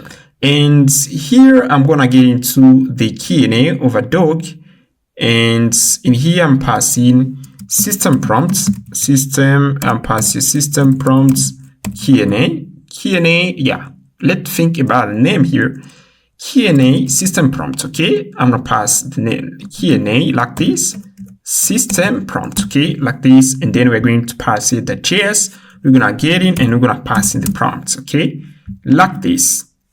Okay, yeah, we have here the Q&A system prompts, okay, and you can see this is the node here, which is the initial Q&A over doc node, okay, that we are actually working on, okay. And now you can see here's the query. Let me read it a little bit. You can see you are helpful AI assistant designed to answer questions, okay, and summarize contents from uploaded documents, okay. Your role, answer user question based on strictly on the contents of the uploaded documents. Provide summaries of document when requested, okay. This is the Q&A system prompt. This first one, the second one to categorize it. And you can see is the second AI system prompt. You are an expert writing system for a document-based AI assistant. And your job is to classify the user's intent and decide whether to answer a specific question using information from document, okay? Or summarize the contents of documents, okay? Your output will help the system choose the correct processing path, okay? You can see this is the user prompt for categorization. The following is the user request related to the uploaded document, okay? And determine the user's intent and response with a JSON object containing a single key called next representative with one of the following values. We're gonna pass here next node. Yeah, this better and pass here next node, okay? And we're gonna pass here the Q&A if the user is asking about a specific question that can be answered using the document. And we can return the summarized node if the user is asking for a summary of the entire document or section. Okay, guys. Now, what I'm going to do next here, I'm gonna create another folder into the Q&A folder. I'm gonna name it Q&A. Yeah, we're gonna put in other prompts for the child node, okay? We're gonna pass here Q&A child node prompt, okay? Like this, the JS, okay? Q&A child node prompt, the JS, okay? You can see the initial node here. This is the initial node, and we create a file. We name it system prompts, okay? Now we create here another file where we're gonna put in prompts related to child node, okay? And here, I'm gonna pass you the prompts here, you can see. And instead of it, we have the grade document prompt, okay? And we're gonna use the prompts into the grade document node here, okay? And now what I'm going to do, I'm gonna remove this and I'm going to pass the export, okay? and we pass here the chat prompt template, okay, and then we're gonna pass it to parameter, which is the context, but also the question. You can see you are great at assessing relevance of retrieved document to the user. Okay, here's the retrieved document. We're gonna pass the retrieved document to the LLM and the user question. Okay, if the document contains keywords or semantic meaning related to the user question, grade it as relevant. Okay, give a binary score, yes or no. Score to indicate whether the document is relevant to the user question. Okay, and this is the prompt that we're going to use into the grade document node. Okay, and we have the query transform prompt, and we basically use your query writing technique. We talked about that in previous parts. And here we say you are generating a question that is well optimized for semantic retrieval. And look at the input and try to reason about the underlying semantic intent or meaning. And we pass here the AI the initial question, and we tell the AI to improve it. And we are going to take the question, we're going to pass it to the website. Okay, you can see this is the query transformer node. And once we got here and improve the question from the query transformer, we are going to send it to Valley in order to make the site to the web. Okay, and also we have the doc summary prompt, and we're going to use the prompt in order to get a full summary of the uploaded documents. And we pass here the prompt: you are helpful AI assistant summarizing content based on specific user query. And we pass the query objective: summarize key information from the following document context that directly answers or supports the query above. And we pass the some constraint because the AI can try to create things or hallucinate or create its own summary that we don't want. And here we tell the AI to use only the content providing the document, avoid general off-topic or summaries, provide concise bullet point list of insights, and if nothing relevant is found, say no relevant information found regarding the query. Okay. And now what I'm going to do, we are going to head into a retriever folder, and you can see we have my retriever here. I'm going to rename it to FAQ retriever. Okay, let's rename it and pass here. Yeah, I'm going to pass here FAQ fact retriever. Okay, and we're going to pass here another retriever and name it, yeah, summary retriever. Okay, summary retriever.js. Okay, and we're going to create here another retriever. We're going to name it Q&A, yeah, Q&A over doc retriever. Okay, and pass here retriever like this, .js. Now let's get into the summary retriever.js. I'm gonna copy something in here. I've already prepared here some code that we're gonna use into the retriever.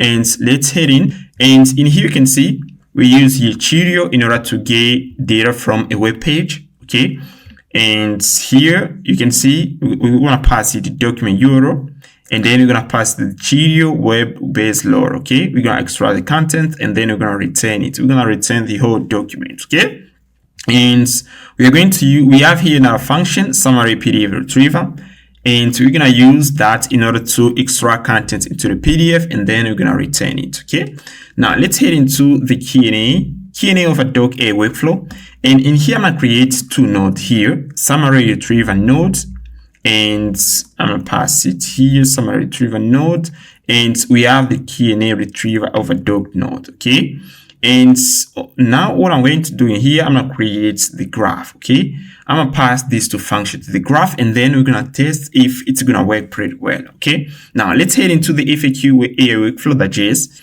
and move at the bottom. We are going to copy this graph here, and then we're going to modify it. And don't forget, and as I said at the beginning, remember I said this, you can see that actually I copy this graph here, I copy it into the Q&A of a doc AI workflow. Okay, I'm gonna copy it in here, but I'm gonna copy it in here. And I said at the beginning that when we start working on the Q&A of a doc AI workflow, I said that we are going to build this the Q&A. I said that we're gonna build the Q&A of a doc AI workflow separately to the fact AI workflow.js, and at the end I'm gonna merge these two AI workflow. Okay, I do this because I want you to understand how it works, and once we have something which is working, we are going to put it together. And now what I'm going to do, we're gonna pass here you can see we have a state annotation. We pass it to the state graph. And now what I'm going to do, we're going to pass here the summary retrieval node. We're going to copy it. We're going to pass it here. Yeah, we have, yeah, let's pass it in here first, this and here too. And we have also the KNA retriever over doc node. Okay, we're going to pass it right here. And also we're going to copy the initial node, KNA initial node. Let's copy it and pass it right here. And inside the KNA initial node, we are going to put in the condition. Okay, and yeah, I'm passing it in here. Let's get rid of this node here. Yeah, let me comment this because we're going to create here another node out of scope node. Okay, now this is the initial node. Okay, let me copy here this. Yeah, we got here better name, KNA initial node. We're gonna copy it.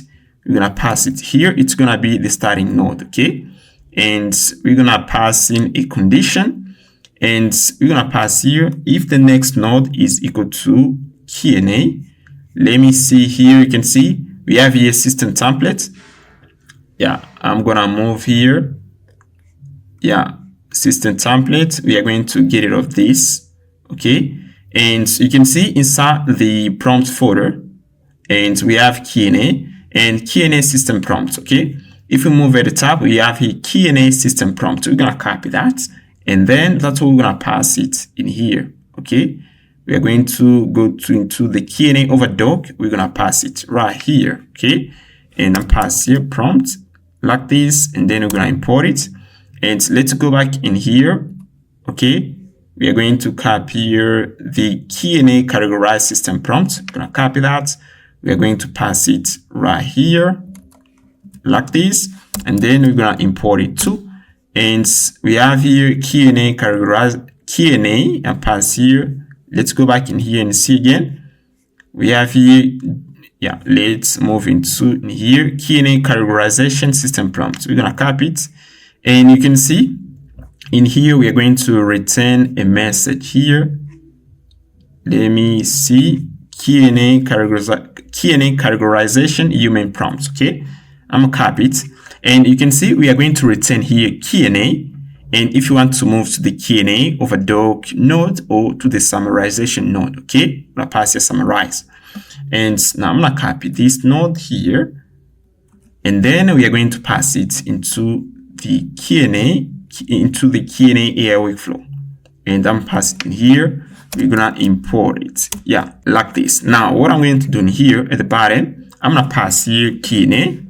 If the state that next node is equal to KNA, we are going to return the KNA retriever over doc. Okay, I'm pass it in here, and I'm gonna copy that. We are going to pass here summarize. Okay, and that's what we pass in here. If we move here, you can see we pass the summarize. Okay, and I'm gonna copy that. We are going to pass it right here. Okay, KNA, I'm gonna pass here summarize.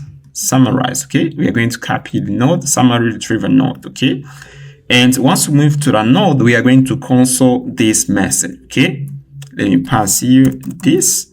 Okay, and here I'm pass here these two. Okay. And now we are going to comment this line here. Okay, let me comment this line. Else we are going to move to the end node. Now let me comment this, and we're gonna pass here the KNA initial node. We're gonna pass it here. Let me pass here the KNA retriever over doc node, and this node is the end node. Okay, and we're gonna copy the summary retriever node. We're gonna pass it in here. Yeah, like this.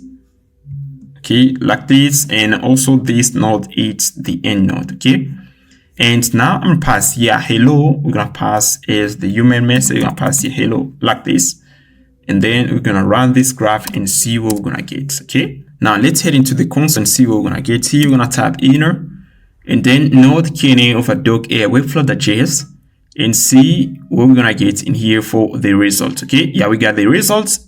Here's the human method. Okay, hello, and here's the AI. How can I assist you today? Do you have any documents you'd like to upload for me to work with? Okay.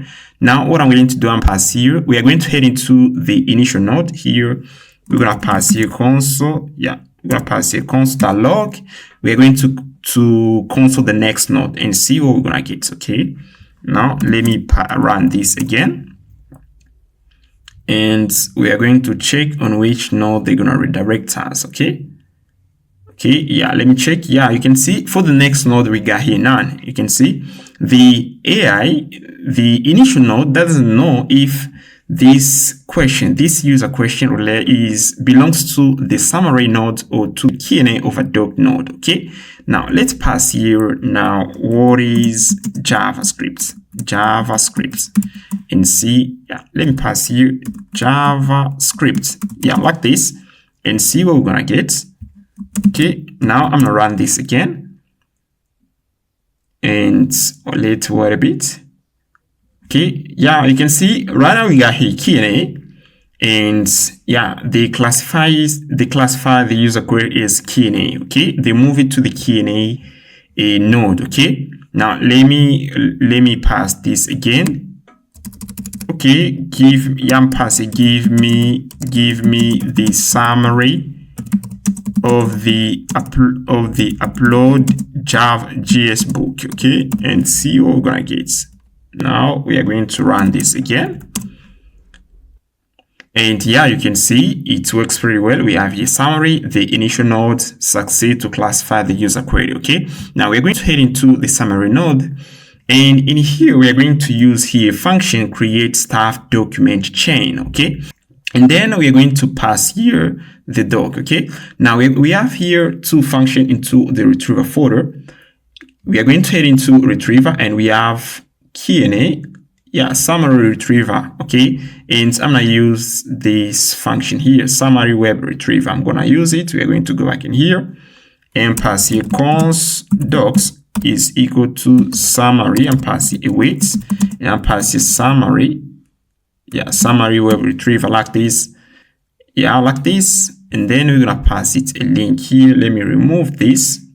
Okay, and I'm gonna head into the browser, and here you can see we have here this page that talks about retrievers. Okay, now we're gonna tell the AI to give us a quick summary. Okay, now I'm gonna copy this, and then I'm passing here, and we pass here the create staff documents, and also we're gonna pass here the prompt. You can see this function, we're gonna pass it the model. We already did it. And we need to pass it also the prompt, and we pass it the output parcel. And you can see here they says this function create a chain that passes a list of documents to a model. Okay, it means when we pass here this, we are going to take this page, and then we are going to create an array of doc that we're going to pass to the model. Okay, that's what they said. And now let me pass here the prompt. I pass here doc summary retriever. Yeah, we're gonna pass here doc summary prompt. Okay, I'm gonna pass to the model, and in here we're going to extract the last human message. Okay, we're gonna pass the last human message, and then we're gonna copy that. We're going to pass here the query is gonna be last, and pass last human message, that's content. Okay, like this. Okay, and we're gonna pass here the results. And now let's head into the doc summary prompt, and here we're gonna check. Yeah, we pass you the query, but also you can see pass you the context. Now let's go back in here, and then what I'm going to do, we are going to move at the bottom here. We're gonna pass here in our message. We're gonna tell the AI to give us a quick summary about this page, a quick summary about this LangChain page. Okay, I'm gonna type here node Q&A. Okay, Q&A over doc AI workflow, and yeah, you can see that actually got a quick summary here. You can see here's a quick summary of the LangChain page in a concise bullet point list of insights. Okay, this says this LangChain provides a union interface for interacting with different types of retrieval system. Okay, including vector store, graph database, and relational database. Okay, the LangChain retriever interface is straightforward, requiring only the implementation of the getRelevantDocument method, which takes a query and returns a list of relevant documents. You can see they give us a quick summary about this page. Okay, and that's how it works, guys. You can see once the AI categorizes a given message to a given node, we are going to move on the node now. Now let's pass to the AI another message and see if they're gonna give us a quick summary about this LangChain page that we just provided.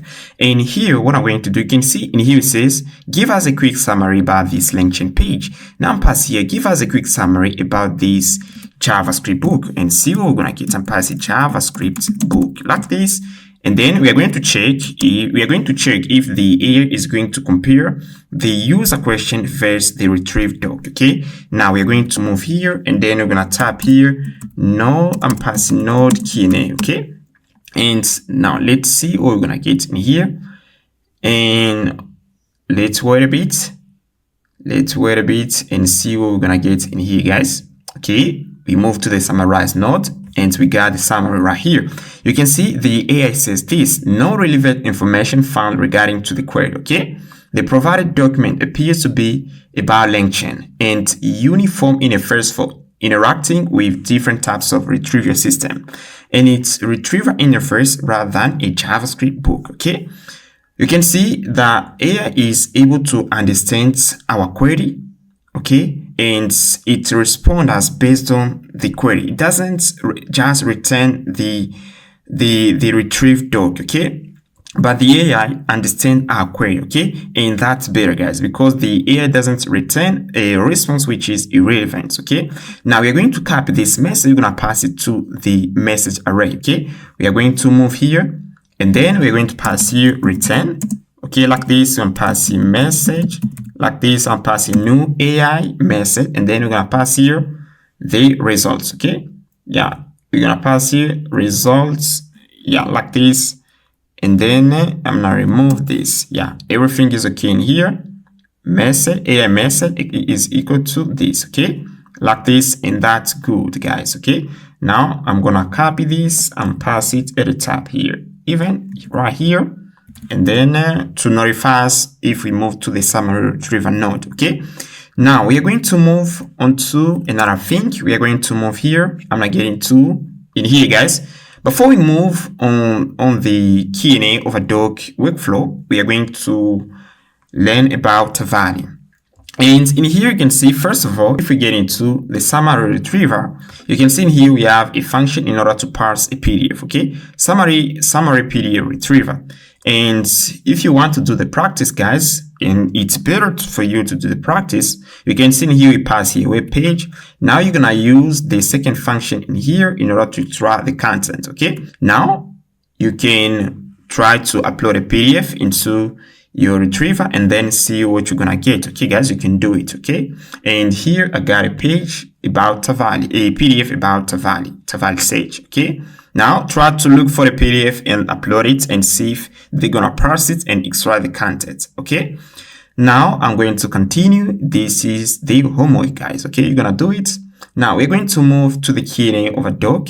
Now we're going to create, first of all, we're gonna create the retriever here. Okay, now in order to create the retriever, we're going to move here. You can see we have the folder here, retriever, and we have the fact retriever. Now what I'm going to do, I'm gonna copy everything in here, and then I'm pass it into the Q&A over doc retriever. Okay, I'm pass everything in here. Okay, I don't modify anything, and I'm gonna modify here the name of the function. Let me see. You can see pass here fact here. Now we're gonna pass here doc. Okay, and I'm gonna remove this line here, and then I'm going to get into the Q&A over doc a workflow. I'm gonna copy this link, and then I'm gonna pass it in here. Okay, we're gonna pass it in here, and we're gonna get a quick summary about it. Okay, I'm pass this, and I'm gonna remove this one too, and also I'm gonna copy right now the link of this PDF. I'm copy that, and I'm pass it in here. Yeah, for this PDF, we can let that right now. We are going to upload it later on. Okay, guys, we're gonna upload it later on. Okay, now for the name of the function, we're gonna modify here. We're gonna pass here the name Q&A. I'm pass here Q&A. I'm pass Q&A over doc retriever. Okay, like this. Yeah, Q&A over doc retriever. I'm pass here Q&A over doc. Yeah, I can pass here key like this, key and a over doc retrieve, okay, like this. And we're gonna use the function in here. Now we're going to head into the key over doc workflow, and then we're gonna create another node that we're gonna name grade document. Key grade document node, and we extract the last human message, and then in here we pass the user query to the key over doc retrieve, okay. And once we got the content, you can see we import here the grade document prompt, and is a prompt template. We need to pass two value, the question and context, okay. Now if I click here, grade document, you can see we pass it the context, which is the retrieve doc, but also we're gonna pass it the user question, okay. Now I'm gonna go back in here, we pass it the question, but also the content, retrieve data, that page content. And here we have the AI response. And here what I'm going to do, I'm going to reformat it, because if we head into the grade document prompt, you can see in here, we tell the AI to grade this document, okay? And it's going to return yes or no. If this doc is relevant to the user question, we are going to return yes, else no. And here I'm going to format the AI response. You can see if I get into the lessons folder and we head into chat model, and at the beginning I teach you how to format the AI response, and I'm gonna copy this here. We're gonna copy this object right here, and then we're gonna pass it to the invoke function in order to format the AI response, okay. I'm gonna copy that. Let me go back here. I'm gonna copy that. And then we're going to move here, and then I'm passing here, guys, okay. And we are going to pass here now this object. I'm gonna copy it, okay, this one, and I'm gonna pass it right here. You can see we're gonna pass it to Zod to JSON schema, and then I'm gonna remove this. I'm gonna pass it in here like this, and then I'm going to format this doc, okay. And we're going to get here a JSON object, okay. Now what I'm going to pass here, I'm passing cons results is equal to JSON. I'm passing JSON.parse, okay. JSON.parse. I'm pass here that I'm gonna pass here AI response that content like this, and then we're gonna see the result here. Pass a console that's log and pass here AI results, and then we are going to see what we're gonna get when we're gonna start testing this AI workflow. Pass here this and pass here results like this, yeah, like this. And then we're going to move to another node here. I'm gonna pass here condition. I'm gonna do this first. I'm gonna pass here if. We're gonna pass here if yes, and pass here right now. I'm gonna pass if yes. We're going to move to generate. Okay, I'm gonna copy this. Generates, yeah, I'm gonna pass here generates user response node like this. Yeah, I'm gonna remove this. And we can just pass here Q&A, okay, that's better. Q&A generates user response node, okay, like this. And we're gonna create this node, okay. Yeah, let me pass in here. Yeah, generate user response Q&A node, and we're gonna pass it right here, okay, like this. And else we're going to return here the website, okay. And I'm gonna copy this again. We're gonna pass into the else statement. We're gonna pass Q&A. Perform web search, okay, Q&A, and then I'm pass here perform, okay, like this, Q&A, yeah, I'm gonna pass it Q&A perform web search, okay, like this, perform web search, like this, guys. And then we're gonna create this node too, and I'm gonna copy this, and then I'm gonna duplicate it, and we're gonna pass here Q&A perform web search. I'm copy that, I'm passing here and here too. This right here and here too, yeah, like this. Yeah, we get rid of the error, and into the Q&A perform web search we are going to use here Tavali, okay. And here we have a doc which talks about Tavali, how to use Tavali, and I've already compiled everything for you, and I'm gonna just copy the function here, okay. We're gonna copy that, and then we are going to use it, okay. We're gonna pass it in here, and what we are going to do in here, guys, we are going to pass here the API key, pass here this API key, and what we need to do, and here we're gonna pass the API key, and we're gonna import this Tavali search, okay. Yeah, we're gonna import it from LangChain, okay. Yeah, I'm gonna pass this, okay, we import it, And here we are going to pass here the user question. I'm going to copy this line again in order to get the last human message. We're going to copy this, and then we're going to pass it in here. Okay, we're going to move here, and then we're going to pass here last human message. That's content. That's what we're going to pass here. Okay, and then we're going to pass that content like this, and then we are going to get here the doc, and we are going to create here a doc state. And once we got data, we are going to pass it to the doc. Okay, and I'm gonna copy this. We are going to move here, and to the doc it's gonna be an array, and I'm gonna copy this. We're gonna pass it right here. Okay, like this. Yeah, we have here the doc, and I'm gonna say it's gonna be an array of documents. Okay, like this. I'm gonna let it like this right now, and then we're going to go at the bottom here. We're going to move here, and then I'm not sure what we're gonna get. Now I'm gonna pass here right now console.log. We're gonna pass web results like this. Okay, like this, and then we're gonna pass here web results. Yeah, like this.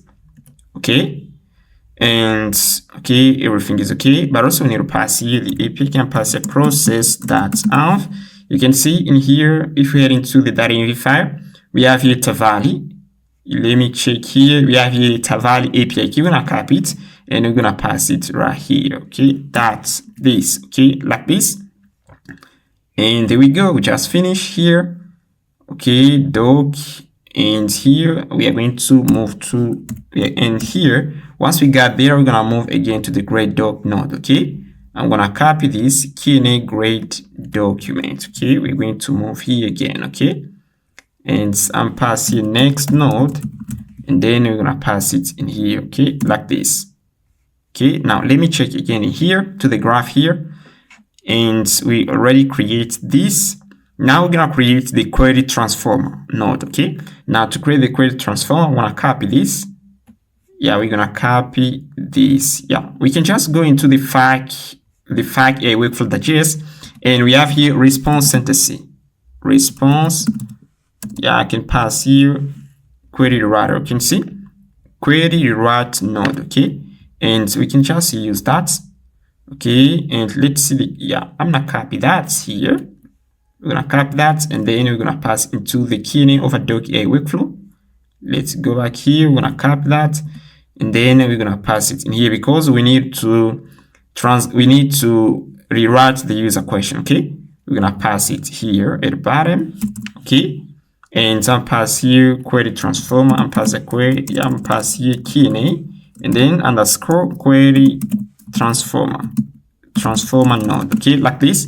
And what we are going to pass, we're going to pass the user query, and we are going to head into the Q&A child node prompt. You can see Q&A child node prompts.js, and in here we have a prompt here to transform the user query. Okay, you can see in here we have a prompt, query transform prompt, and we're going to pass it the user question. Okay, yeah, we are going to, I'm not do this. I'm going to copy that here, query transform prompt. And then we're going to go ahead and get into the Q&A of a doc AI workflow.js, and then we're gonna pass it in here and pass here const like this. Yeah, we can pass here prompt val and is equal to query transform prompt. Okay, we have here a mistake. I'm gonna remove here R. If we go back in here, we're gonna fix it, and you can see we pass here R. I'm gonna remove it here, and then we're going to import it again. Okay, let's go back here, and then we're gonna import it. Okay, like this, and then I'll copy here something at the top.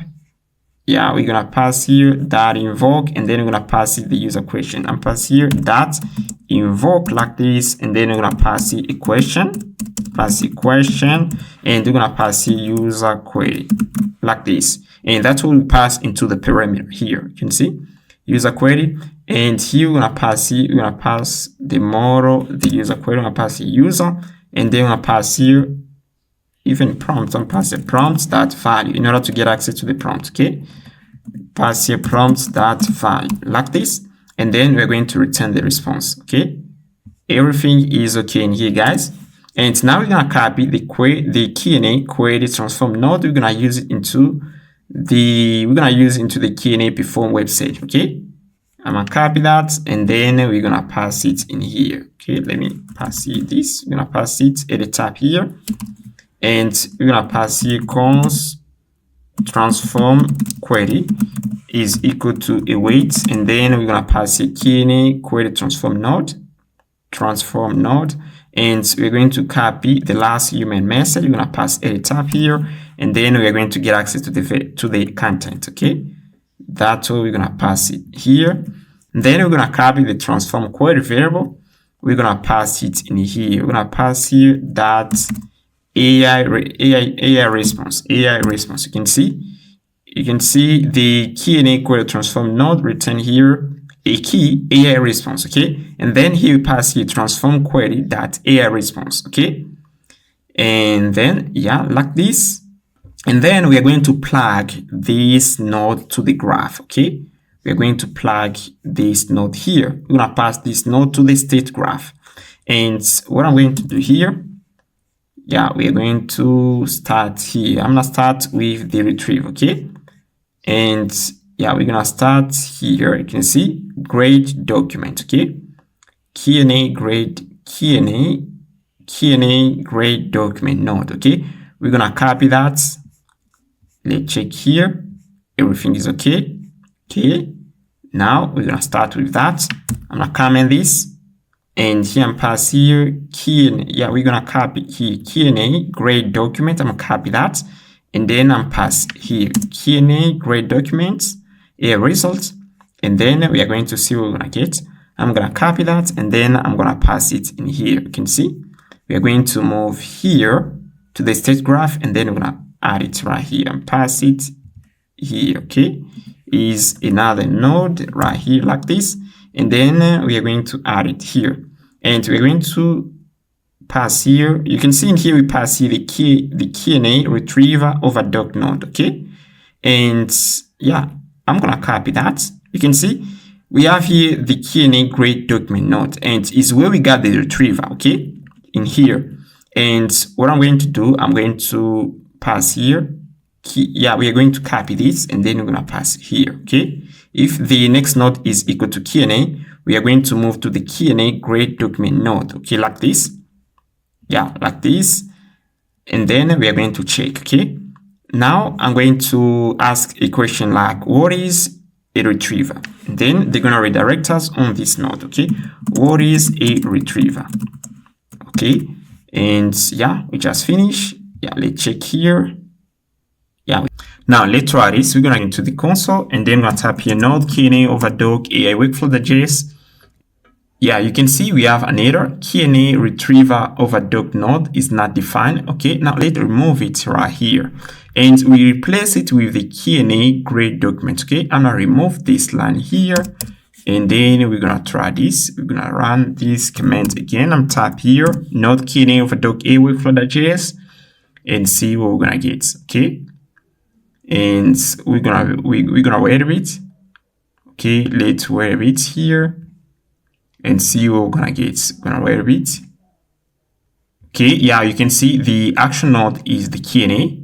This is Q&A node, and now we are going to run the retriever. You can see we have here a document to our retriever, and you can see the relevance score is the same here, 0.92%. Okay, now we have here an input validation error. We're gonna fix it.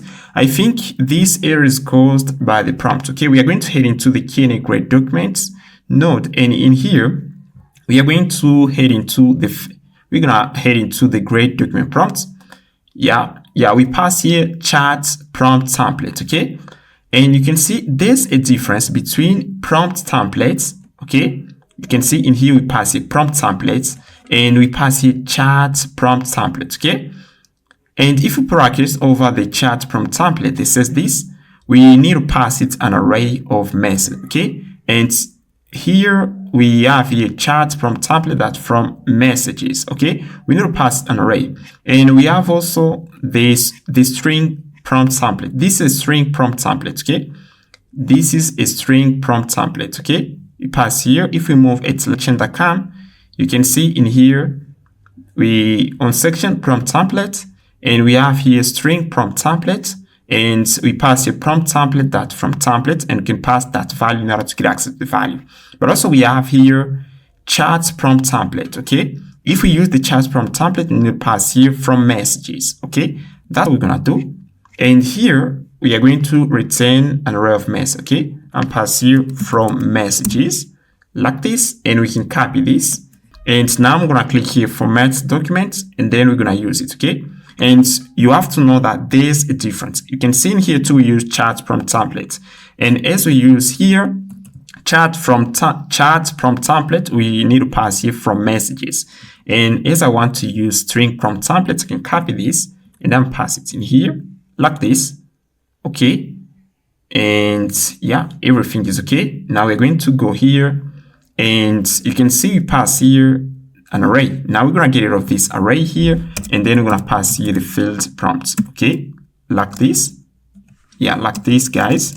Okay, we are going to have here an array, and I can just pass here prompt like this, and then we're gonna copy it. We're gonna pass it in here, and yeah, okay. Okay, now let's try this in and see what we're gonna have here. Okay, now we're going to head into the console again, and then we're gonna tap this. Okay, node Q&A over doc workflow.js. Okay, next node is Q&A.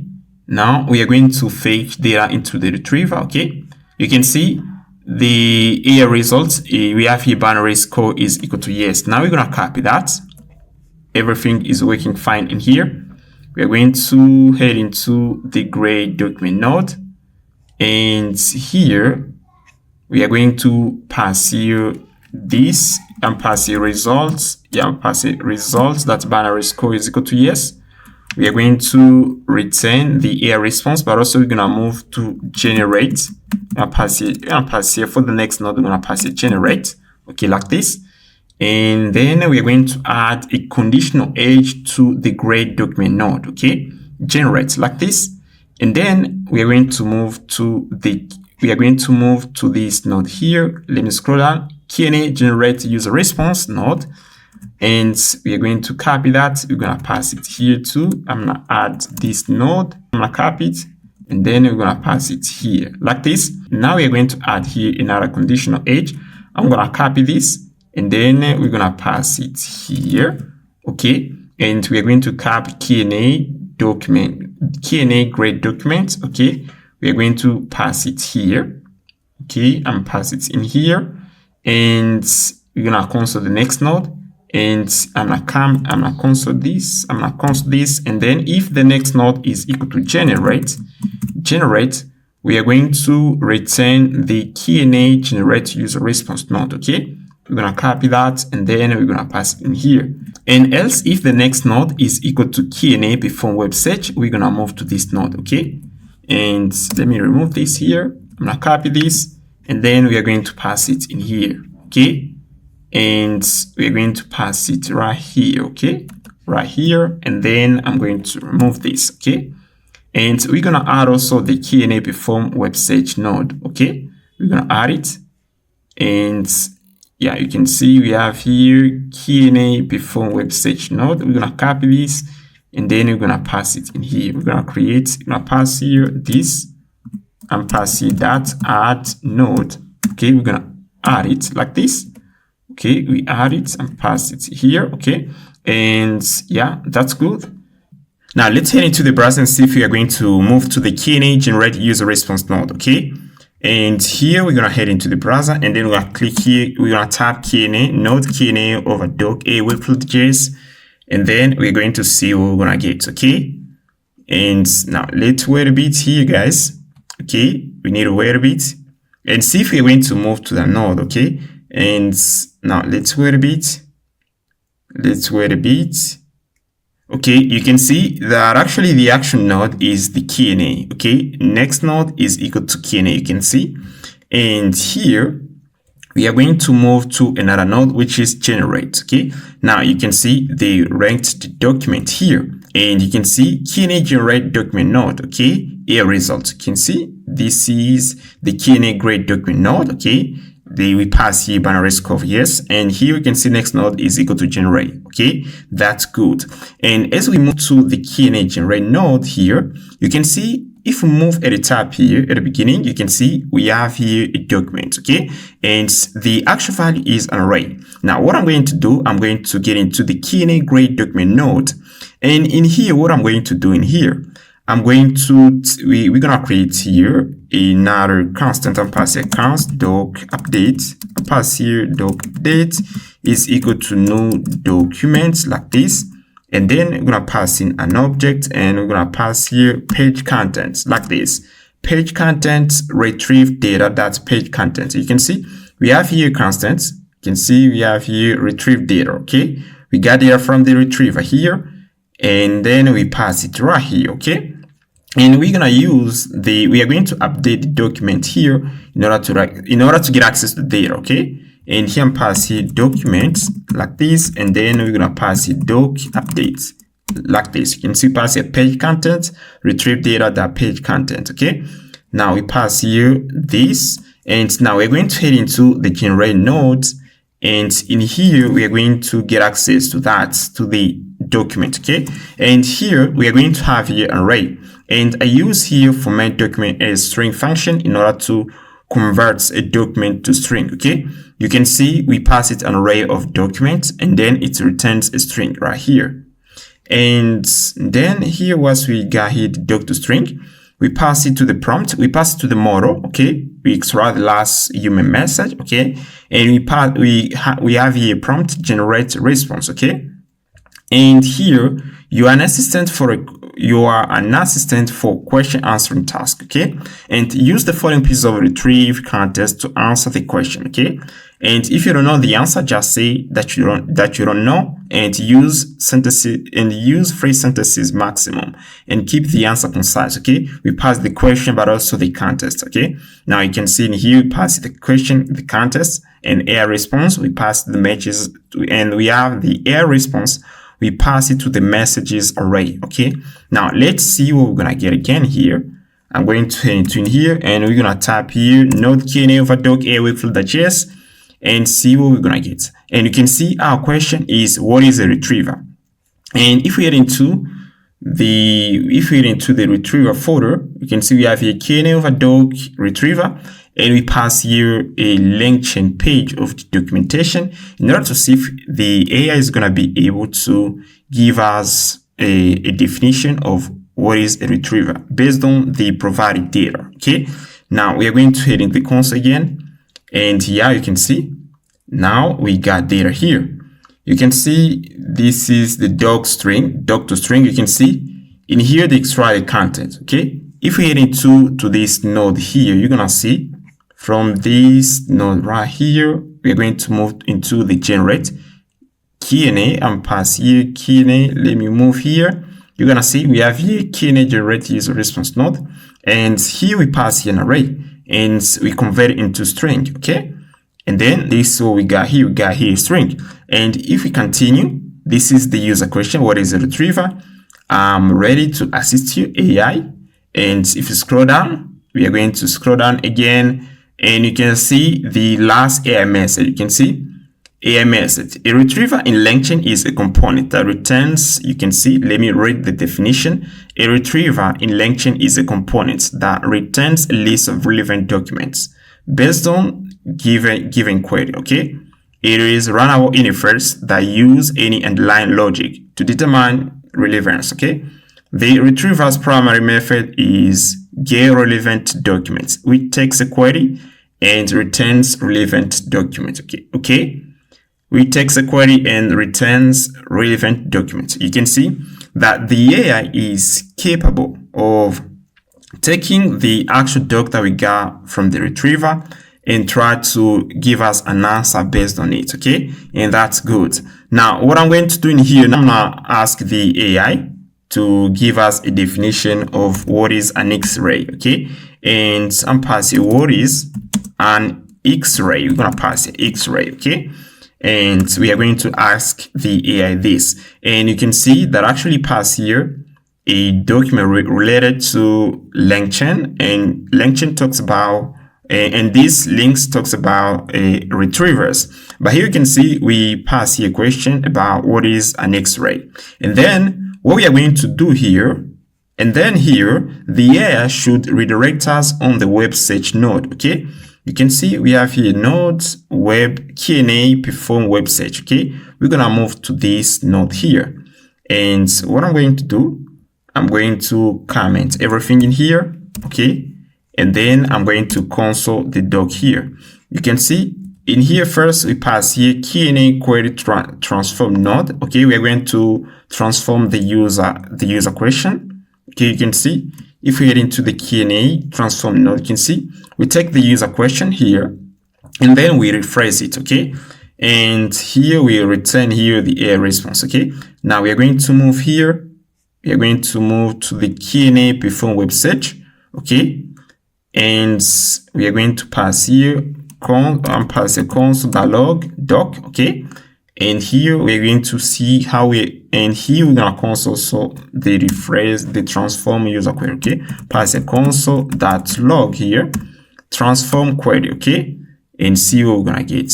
Now let's head into the console again, and you can see if we take a look to our graph here, if we got an inaccurate response from the retriever, we are going to have the binary score is gonna be no, and we are going to move to the query transformer node, and then we are going to transition to the web search. Okay, now let's try this again. We are going to clear out the console and we're gonna tap Q&A over doc AI webflow.js and see what we're gonna get here, guys.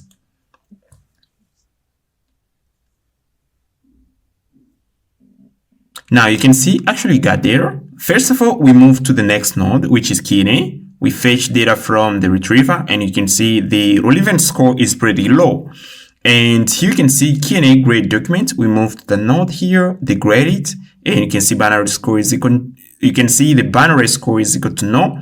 And you can see this is the transform query. What is the definition and purpose of an X-ray in medical imaging?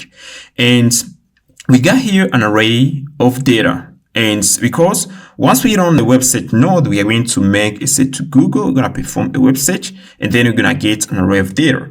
And we're going to take the array, we're going to update the document state, okay? And this is the data. And you can see this is the first object right here, the second and third, okay, fourth and fifth, okay? We got data here, and we are going to take now this data, and then we're going to give it to AI. And then AI is going to analyze it and see if this response is relevant to the user question, okay? And that's better. And that's how we use the value in order to perform web search, okay? Now let's go back in here, guys, and we're going to continue. And we are going to move here. You can see we run the Q&A perform web search node, okay? Now what I'm going to do in here, we are going to, I'm going to get rid of this line here, okay? I'm going to remove that here, and then we are going to iterate through the array. We're going to pass here doc.results map, and we are going to create a document, okay? A document array, okay? We're going to pass here the contents, the title, and also we pass here the URL.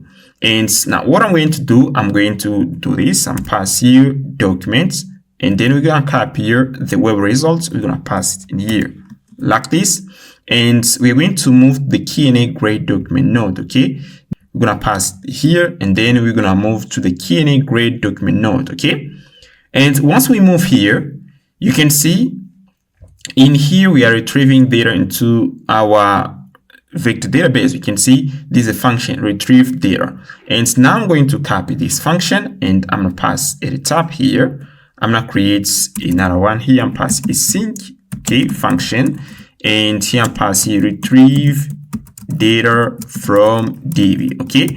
And here we're going to pass here this, okay? We're gonna pass the state. Yeah, here I'm passing you a parameter, which is the, yeah, we're gonna pass here this, yeah. And here you can see we're gonna pass here last, yeah, I'm going to do this. I'm pass here human message, I'm pass here I'm passing use a message like this, okay, like this. We're gonna pass an if state, okay. Let me pass first here the user message like this, but also gonna pass the state, so that we're gonna get access to the document. If document.length, okay, is greater than 1, we are going to check if you got data. Yeah, and pass that length is greater than 0. It means we got data. We are going to return the document. Okay, we're gonna pass here return state.document. Okay, like this, and I can do this and pass here format. Yeah, we're gonna use a function format document as string function. We're gonna pass this, and then the document right here is an array of documents. We're gonna format it to string. Okay, and here else, if it doesn't have data, okay, I can just check if state that documents, and if you have data, can pass here state if it's not undefined or now, and we have in data, we are going to return this. Else, we are going to return the retrieved data. Okay, I'm gonna copy this, and then I'm pass here this retrieved data that's page content. Okay, let's see here. We're gonna pass a page contents, and now what I'm going to do, I'm gonna copy this function and pass it here. Okay, and here we're going to pass here. You can see we have here retrieve data. Okay, now we are gonna fetch data. Okay, let me, yeah, for the prompt here, okay, we are going to skip this step here where we fetch data into the retriever. Okay, let me a step that we're gonna jump here, and you can see in here we need to pass here the AI, the prompt, and okay, yeah, what I'm going to do here, we're gonna call this retrieve data from DB. We're gonna pass it here const data. Yeah, and pass a const db data is equal to await, and we're going to pass our function the user message. Okay, I'm gonna copy this, and then I'll pass it here, and we'll pass it last human message that's content like this, and we're gonna pass the state.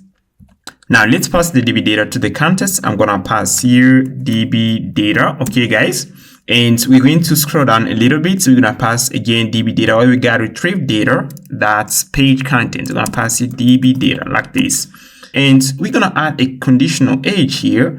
You can see we have here this node here. Let me scroll up here. You can see we have the Q&A perform web search node. We're gonna add here a conditional age to decide if we are going to move to the Q&A grade document node. Okay, and here we're going to scroll to the bottom here, and we're gonna pass it here, and I'm pass here another conditional. We're gonna pass another conditional age here, and which is Q&A perform web search. We add it, and we're going to check here if the next node is equal to Q&A grade document node. Okay, we are going to move to the Q&A grade document node. Okay, else we are going to move to the end node. Okay, now let's head into the browser, and now let's head into the console here, and then I'm passing node, and then we're gonna pass it Q&A over doc AI workflow.js and see what we're gonna get. And now let's wait a bit and see what we're gonna get here, guys. Okay, and now let's wait a bit. Yeah, you can see the action node here, which is the Q&A. Next node is equal to Q&A. Now they're gonna perform a search into the retrieval, into the vector database, and we're going to miss data. And you can see the ranked doc here. The relevant score is 0.000669. Okay, it's pretty low, and the AI graded is not a relevant doc. Okay, you can see the binary score is equal to no, and actually they are performing the web search, and you can see web search here. Okay, let me check here. We are performing here you can see we are performing here the web search. Okay, and you can see that actually they grade the data that we got from Google. They grade it with a binary score of yes. And now let's scroll down here and see what we got here. Okay, and you can see this is the last AI message. You can see an X-ray is a type of medical imaging test. Okay, you can see this is a great definition that uses low levels of ionizing radiation to produce images of the inside of the body. You can see that it's pretty good, guys, and it works pretty well, guys. You can see, and that's it. We just finished, guys. And congratulations,